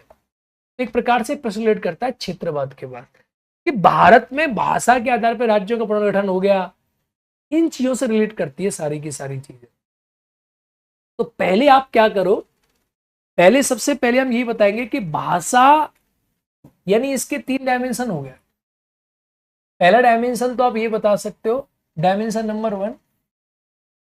अगर डायमेंशन नंबर 1 देखेंगे तो पहला है कि भाषा एक प्रकार से कम्युनिकेशन पूछ रहा है ना, संप्रेषण कहां लिखा है, हाँ भाषा संप्रेषण, हाँ संप्रेषण ही वर्ड है ना, कम्युनिकेशन यानी लैंग्वेज को आप रिलेट कर दो कम्युनिकेशन के साथ का साधन रही है। कैसे? दूसरी डायमेंशन पूछ रहा है, देखो ऐसे प्रश्नों को ऐसे लिखा जाता है कि भाषा जो है उसको जोड़ दिया है पहचान के साथ, या भाषा को इसने जोड़ दिया है आइडेंटिटी के साथ। अंग्रेजी में अगर पढ़ा होगा तो शब्द आइडेंटिटी लिखा भी होगा, देखो लिखा है आइडेंटिटी ना, सिंबल ऑफ आइडेंटिटी लिखा है यहाँ पे। तो पहचान यही था, सिंबल ऑफ आइडेंटिटी लिखा है कि नहीं लिखा साफ तौर पे। इसे कहते हैं अस्मिता। तो अस्मिता जो होती है, अस्मिता और पहचान का एक ही मीनिंग होता है। बच्चे इसको समझ नहीं पाए होंगे, अस्मिता, ठीक है। और तीसरी जो डायमेंशन है इस क्वेश्चन के, थर्ड क्या डायमेंशन है? थर्ड डायमेंशन है भारत में भाषाई अस्मिता राजनीतिक प्रभाव का विश्लेषण कीजिए। यानी भाषा की अस्मिता का राजनीतिक प्रभाव क्या पड़ा, राजनीतिक प्रभाव क्या पड़ा। ये 3 डायमेंशन है बस। हर लॉन्ग आंसर में डायमेंशन 3 ही होते हैं, इसकी 3 डायमेंशन पूछ रहे हैं ना ये। तो सबसे पहले आप इसमें यहां बता दोगे कि देखो भाषा संप्रेषण का साधन है। ये तो आप पहले से ही जानते हैं कि हमारे कंट्री में भाषा जो है वो संप्रेषण का साधन है। भाषा संप्रेषण का एक अच्छा साधन है। भाषा के माध्यम से लोग अपने विचारों की अभिव्यक्ति कर पाते हैं, ठीक है भाई। विचारों की अभिव्यक्ति अगर आपको करनी है तो विचारों की अभिव्यक्ति भाषा के माध्यम से ही होती है। आप अपने विचारों की अभिव्यक्ति करना चाहते हो, कभी कभी लोग अपनी संस्कृति की अभिव्यक्ति करना चाहते हैं तो ये भाषा के माध्यम से होती है। कभी कभी लोग अपने विचारों को, संस्कृति को, अपनी चीज़ों को बताना चाहते हैं तो भाषा एक बहुत अच्छा कम्युनिकेशन का साधन है, जो आज से नहीं आप ये कह सकते बहुत लंबे समय से भारत में भाषा जो है ये कम्युनिकेशन का साधन रहा है। ऐसा नहीं आज से ही रहा है। तो भारत में भाषा एक कम्युनिकेशन का एक बहुत पुराना साधन है, और बहुत पुराने समय से जो है ये रहा है, क्योंकि आप जानते हैं भाषा के माध्यम से आप क्या करते हैं, संस्कृति, भाषा के माध्यम से सूचना का आदान प्रदान करना, सूचना का आदान प्रदान करना ये भाषा के माध्यम से पॉसिबल है। संस्कृति का आदान प्रदान करना, ठीक है, चीजों को सीखना, ठीक है, अपने विचारों के व्यक्ति कर देना, ठीक है। तो ये तो आप बता सकते हैं कि ये तो भाषा का पुराना रोल रहा है, हर प्रकार से भाषा देखने को मिलती है। अब भाषा अस्मिता की पहचान कैसे बन गई, तो भाषा पहचान अस्मिता की कैसे बनती है, तो ये देखो हमारे कंट्री में भाषा जो है ना, लैंग्वेज के आधार पर भाषा जो है, भाषा संस्कृति ये हमारे कंट्री में क्षेत्रवाद को बढ़ावा देते हैं, क्षेत्रवाद यानी रीजनलिज्म को। अब भाषा की पहचान में पूछ रहा है कि भाषा अस्मिता के प्रतीक के रूप में प्रभावी रही है, कैसे, अस्मिता के रूप में कैसे प्रभावी रही है कि भाषा संस्कृति से, जैसे आप देखो भाषा से फॉर एग्जाम्पल जैसे तमिल भाषा है, तमिल हो गई, जैसे मराठी भाषा हो गई, जैसे आप देखो हरियाणवी भाषा हो गई, जैसे आपको देखो बोडो भाषा हो गई, ठीक है। तो देखो तमिल संस्कृति में तमिल राष्ट्र की मांग, ठीक है, तो तमिल राष्ट्र क्या इनकी अस्मिता की पहचान है। मराठी भाषा में देखो महाराष्ट्र की मांग, मैं महाराष्ट्र बना तो तमिल इनकी महाराष्ट्र पहचान है। हरियाणा में देखो हरियाणा, तो क्या है इनकी अस्मिता की पहचान है कि नहीं भाषा। बोडोलैंड बोडो क्षेत्र हो गया, ठीक है, ये इनकी अस्मिता की पहचान है। पंजाबी लैंग्वेज देखो, पंजाबी लैंग्वेज देखो, ये पंजाब की अस्मिता की पहचान है कि नहीं है। जैसे बिहार में देखो मैथिली। तो भाषा एक प्रकार से ये अस्मिता की प्रतीक के रूप में प्रभावित रही है, कि लोगों को अपनी जो पहचान है ना वो भाषा के माध्यम से बनाई है, ठीक है। मातृभाषा, तो मातृभाषा जो होती है, जो मातृभाषा आप ये कह सकते हो कि सर मातृभाषा जो है एक प्रकार से अस्मिता की पहचान का साधन रही है। मातृभाषा, भाई मातृभाषा को लोगों ने अधिक महत्व दिया है, तमिल मराठी हरियाणवी बोडो पंजाबी, और इसी आधार पे आप देखोगे पहले उर्दू भाषा हो गई, ठीक है, बहुत सारी चीजें। और इसका राजनीतिक प्रभाव ये रहा कि भाषा के आधार पर राज्यों के पुनर्गठन की मांग हुई, राज्यों के पुनर्गठन की मांग। भाई भारत में राज्यों के पुनर्गठन की मांग भाषा के आधार पर हुई है। एक राज्य एक भाषा की मांग, इसी आधार पे तेज हुई कि नहीं हुई। और इसी आधार पे आप देखेंगे भारत में इसी आधार पे भारत में जो राज्यों का गठन हुआ, चाहे वो आंध्र प्रदेश का गठन हुआ, आंध्र प्रदेश, चाहे महाराष्ट्र का गठन हुआ, चाहे गुजरात का गठन हुआ, चाहे मेघालय मणिपुर त्रिपुरा, ठीक है। तो आंध्र प्रदेश, क्या देखो पंजाब का गठन हुआ, क्या देखो हरियाणा का गठन हुआ, ठीक है। तो भाषा के आधार पे ये कई सारे जो राज्य बने, आंध्र प्रदेश बना ये तमिल भाषा के आधार पे बना, महाराष्ट्र बना मराठी भाषा के आधार पे बना, ठीक है, बना कि नहीं बना, मराठी भाषा के आधार पे बना, गुजरात बना गुजराती भाषा के आधार पे बना, पंजाब बना पंजाबी भाषा के आधार पे बना, हरियाणा बना हरियाणी भाषा के आधार पे बना। अभी देखो जनरली तेलंगाना की बात करो तो तेलंगाना में भी क्या है, तेलंगाना में भाषा का रोल आपको देखने को मिल जाता है। तो इससे क्या हो रहा है, ये जो भाषा का रोल है राजनीति में खूब देखने को मिल जा रहा है। और इससे राज्यों के पुनर्गठन की जो मांग हो रही है किसके आधार पर बढ़ रही है, ये भाषा के आधार पर बढ़ रही है। और इसी के आधार पर आप देखो राजनीति में इसकी और क्या भूमिका है। और इसकी भूमिका के बारे में अगर बात करेंगे कि राजनीति में इसकी और क्या भूमिका है, तो आपको क्या देखने को मिलेगा। देखो जितने भी क्षेत्रीय दल बन रहे हैं, चाहे जितने क्षेत्रीय दल हैं, क्षेत्रीय दलों का उदय भी भाषा के आधार पर हुआ है। तो क्षेत्रीय दलों ने क्या किया है, क्षेत्रीय दलों ने अपनी जो क्षेत्रवाद है, जो अपनी अस्मिता है, उसको बचाने के लिए क्षेत्रीय दलों का जो उदय हुआ है, इसका आधार भी भाषा भी देखने को मिलता है। भाषा है, संस्कृति, जैसे आप देखो, ठीक है, जैसे आप देखेंगे शिवसेना है, तो शिवसेना जो पॉलिटिकल पार्टी है ये भाषा के आधार पर बात करती है।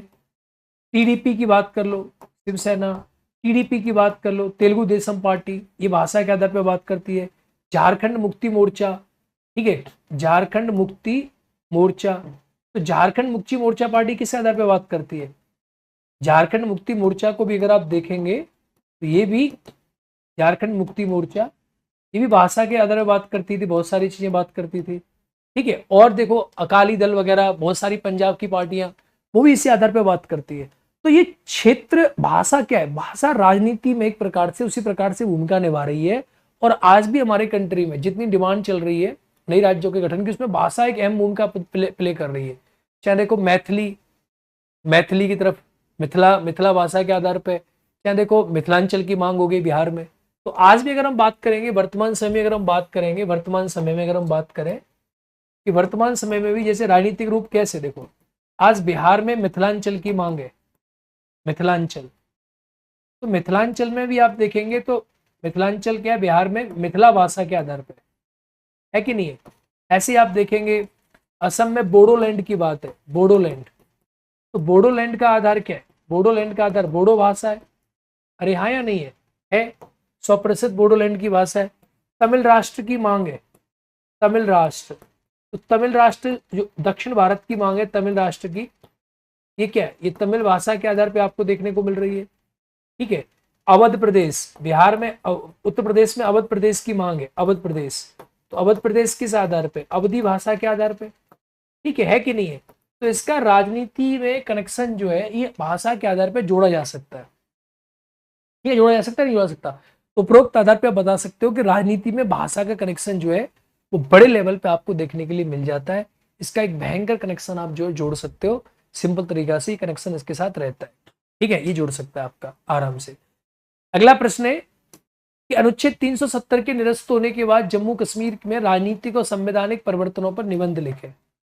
अब ये प्रश्न स्टैटिक प्रश्न है, पुराना प्रश्न है, तो ये तो आप देखो जोड़ दोगे ना, ये तो हमने क्लास में पढ़ा था ये वाला। तो ये वाला पार्ट तो बच्चे आराम से कर सकते थे, ये वाला क्वेश्चन आराम से बच्चे सॉल्व कर सकते थे। ये वाला प्रश्न ऐसा है 370 निरस्त होने के बाद जम्मू कश्मीर में राजनीतिक और संवैधानिक परिवर्तनों पर निबंध लिखे, निबंध लिखवाया है। तो बीपीएससी निबंध से बेहद प्यार कर रही है, निबंध यहां भी पूछ ले रही है और निबंध वहां भी पूछ ले रही है। ठीक है प्यारे बच्चों, आप मुझे पता नहीं कितने बच्चे हमें लाइव देख रहे हैं। मेरे सामने एक यूट्यूब चैनल का कमेंट तो खुला हुआ है, यहाँ हमें देख रहे हैं केजीएस में। यहाँ के कमेंट में नहीं पढ़ पा रहा हूँ, मैं पॉलिटेक्निक कर रहा हूँ। अच्छा अच्छा, आप क्या कर रहे हो? 22 लैंग्वेज है 8 शेड्यूल में, बहुत बढ़िया बहुत बढ़िया बहुत बढ़िया बहुत बढ़िया। इंग्लिश में ज्यादा क्लियर है, बहुत बढ़िया। Yes yes yes yes, English में ज्यादा क्लियर है। तो प्यारे बच्चों आपने क्लियर तो कर ही लिया होगा चीजों को, ठीक है, कोई समस्या की बात यहाँ नहीं है। अब वो पूछ रहा है कि बताइए कि अनुच्छेद 370 के निरस्त होने के बाद जम्मू कश्मीर में राजनीतिक संवैधानिक परिवर्तनों पर निबंध लिखिए। तो सबसे पहले तो आप बता दो, देखो सबसे पहले आप बता दो क्या क्या पूछ रहा है। 370 के निरस्त होने के बाद, ये पूछ रहा है ना 370 के बाद, 370 के बाद जम्मू कश्मीर में संवैधानिक और राजनीतिक पूछ रहा है ना, राजनीतिक और संवैधानिक परिवर्तनों पर निबंध लिखिए। तो ये आपको क्या बताना है, राजनीतिक परिवर्तन क्या हुए, राजनीतिक परिवर्तन,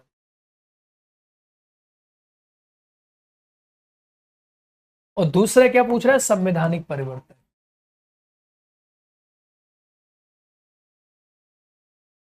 ये पूछ रहा है ना, राजनीतिक परिवर्तन और संवैधानिक परिवर्तन, दो प्रकार के परिवर्तन तो पूछ रहा है आपसे, इस प्रकार के परिवर्तन हुए। तो देखो 370 हटने के बाद आप जानते हैं कि 370 को धारा को 2019 में हटा दिया गया, और इसके हटने के बाद संवैधानिक परिवर्तन क्या हुए। तो संवैधानिक परिवर्तन में आपको पता है, एक तो 370 आर्टिकल खत्म हो गया, 370 का विशेष दर्जा समाप्त, संवैधानिक परिवर्तन हुआ।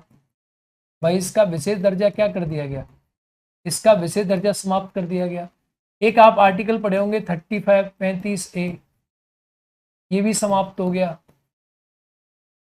ठीक है, ये परिवर्तन हुआ संवैधानिक। जम्मू कश्मीर को एक प्रकार से राज्य से यूनियन टेरिटरी का दर्जा, यूटी का दर्जा, ये भी संवैधानिक परिवर्तन हो गया एक प्रकार से। जब यूटी का दर्जा दोगे तो क्या हुआ, यहां पर राज्यपाल से आप देखेंगे, राज्यपाल से क्या बन गया, लेफ्टिनेंट गवर्नर जो है वो यहां पर आपको देखने के लिए मिल गया। तो मेरे हिसाब से यस, तो मेरे हिसाब से ये जो पॉइंट है, ये पॉइंट आप बता सकते हो कि ये परिवर्तन है, ये जो है समाप्त हो गया, हटना विशेषाधिकार का दर्जा समाप्त हो गया, राज्यों में यूटी का दर्जा हो गया, और राज्यपाल का लेफ्टिनेंट गवर्नर हो जाना, ये परिवर्तन आपको देखने के लिए मिल जाते हैं। संवैधानिक परिवर्तन तो यही हुए आपके सामने। अब आता है राजनीतिक परिवर्तन क्या हुए। तो राजनीतिक परिवर्तन में आप ये कह सकते हैं जैसे, अब पहला परिवर्तन तो ये हुआ कि जम्मू कश्मीर में तो आप जानते हैं विधानसभा है, विधानसभा, और लद्दाख में विधानसभा नहीं, विधानसभा नहीं। दूसरी चीज आप ये परिवर्तन ये भी लिख सकते हैं कि उपराज्यपाल, ठीक है, उपराज्यपाल हो गया। अब देखो यहां संविधान परिवर्तन में ये भी लिख सकते हो कि यूटी में केंद्र का नियंत्रण अधिक सख्त हो गया, केंद्र का नियंत्रण अधिक सख्त हो गया, केंद्र का नियंत्रण अधिक सख्त हो गया, मजबूत हो गया। बता सकते हो उपराज्यपाल का पद आ गया, उपराज्यपाल का पद आ गया। इससे राजनीतिक परिवर्तन ये हुआ एक प्रकार से कि क्षेत्रीय दलों की भूमिका प्रभाव पड़ा, क्षेत्रीय दलों की भूमिका पर प्रभाव। आपने देखा ना, भूमिका पर प्रभाव, भाई वो कह रहे हैं कि हमारा सब कुछ बंद कर दिया।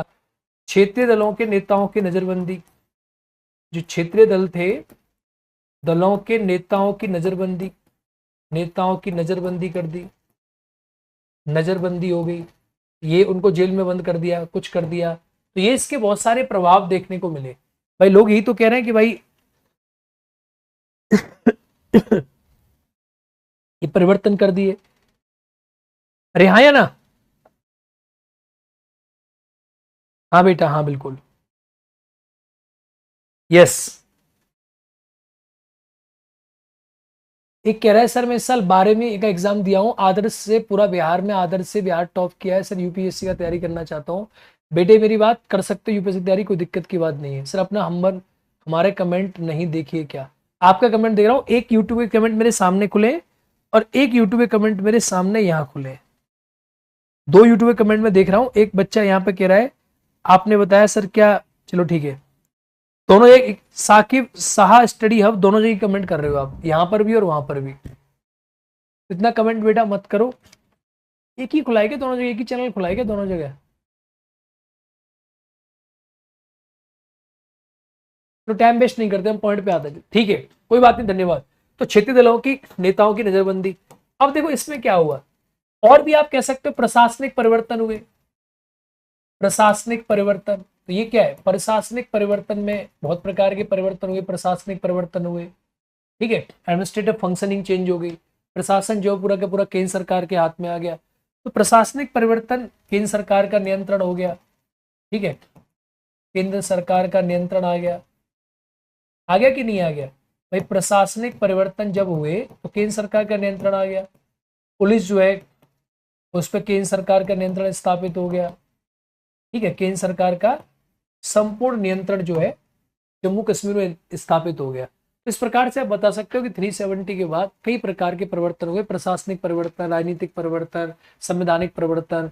तो इसके कई सारे प्रभाव जो है मेरे प्यारे बच्चों आपको देखने के लिए मिल जाते हैं, ठीक है, कई सारी चीजें आपको देखने के लिए मिल जाती हैं।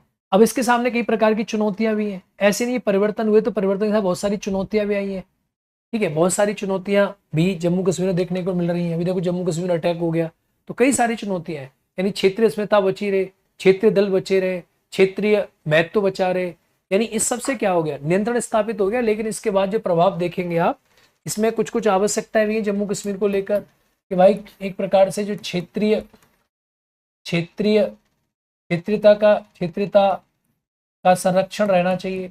सबसे बड़ा पहला पॉइंट है कि उनकी जो संस्कृति है उसका संरक्षण रहना चाहिए, संस्कृति वो बची रहे, ठीक है। ये सब कब बची रहेंगी, संस्कृति का संरक्षण, ठीक है।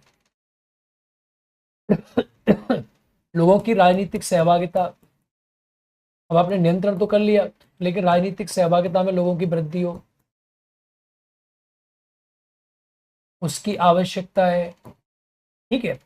तीसरी चीज क्या है, स्थानीय सामंजस्य, स्थानीय सामंजस्य पैदा हो रहा है कि नहीं हो रहा, सामंजस्य बने, राजनीतिक सामंजस्य, राजनीतिक दलों के मध्य सामंजस्य, ठीक है, ये भी दलों के मध्य, ऐसा नहीं कुछ पॉलिटिकल पार्टी बोल रही है कि भाई ये तो बहुत गलत कर दिया, तो सामंजस्य की स्थापना है, ये बनना चाहिए। दलों के मध्य सामंजस्य हो गया, क्षेत्रीय संरक्षण हो गया, संस्कृति संरक्षण हो गया, राजनीतिक सहभागिता वृद्धि हो गई, स्थानीय सामंजस्य हो गया। इसको इसकी बनाने की आवश्यकता है, यानी ये सुधार करने की आवश्यकता है। अब तो आप इसमें जोड़ सकते हो और सारी चीजें, ठीक है। कानून व्यवस्था को अधिक मजबूत करना, कानून व्यवस्था को अधिक मजबूत करना। प्रभाव तो इसका रहा है क्षेत्रीय आकांक्षाओं को, जो लोग थे क्षेत्रीय आकांक्षाओं के अनुरूप कार्य करना, आकांक्षाओं के अनुरूप कार्य करना। उन्हें लगे कि 370 हटाए। ये सारी क्या है, ये सारी आवश्यकताएं, ये सारी चुनौतियां भी हैं जो आगे इनसे निपटने की आवश्यकता है। तो इसके प्रभाव रहे, बहुत सारे प्रभाव रहे इसके, आप ये बता सकते हो इतने इतने प्रभाव रहे। तो ऐसे करके आप इस प्रश्न को एंड कर सकते हो। मित्रों, या 10:50 हो गई है। मुझे लगता है कि हमने सारी की सारी डायमेंशन जो है कर ली है, ठीक है। सारी की सारी डायमेंशन हमने कर ली है। हाँ, इसमें आप ये भी ऐड कर सकते थे, जैसे नियमित चुनाव, जैसे चुनाव बहुत समय के बाद हुए ना, तो आप ये भी लिख सकते हो जैसे नियमित चुनाव, नियमित चुनाव, ठीक है। पंचायती विकेंद्रीकृत शासन, इसकी आवश्यकता है। विकेंद्रीकृत शासन यानी पंचायती राज की व्यवस्था हो गई, ठीक है। इसका मतलब पंचायतों के चुनाव हो गए, पंचायतों या यूएलबी के चुनाव हो गए। ये सब उसमें सही प्रकार से करने की आवश्यकता है, जिससे क्या हो, ठीक है। तीसरी चीज क्या है, ये सारी चीजें करने की सही प्रकार से आवश्यकता है, जिससे क्या हो कि जम्मू कश्मीर में जो जो परिवर्तन हुए वो परिवर्तन ठीक तरीका से लागू हो सके और ये 370 का जो पर्पज है वो सेटिस्फाइड हो सके। तो मेरे प्यारे मित्रों, हमने डिस्कशन कर लिया है और ओवरऑल लगता है कि 25 स्लाइड में बातचीत कर चुके हैं। ये आपका पेपर था जो कंप्लीटली डिस्कस हो चुका है। यही पेपर में इसी प्रकार के प्रश्न थे, ठीक है। इन प्रश्नों को आप सही प्रकार से, निबंध लिखवा रहा तो उसको एक्सप्लेन करके आप लिखोगे तो बहुत कुछ लिख पाओगे। ये प्रश्न हो गया, ये भी आपका सॉल्व हो गया। तो ओवरऑल कर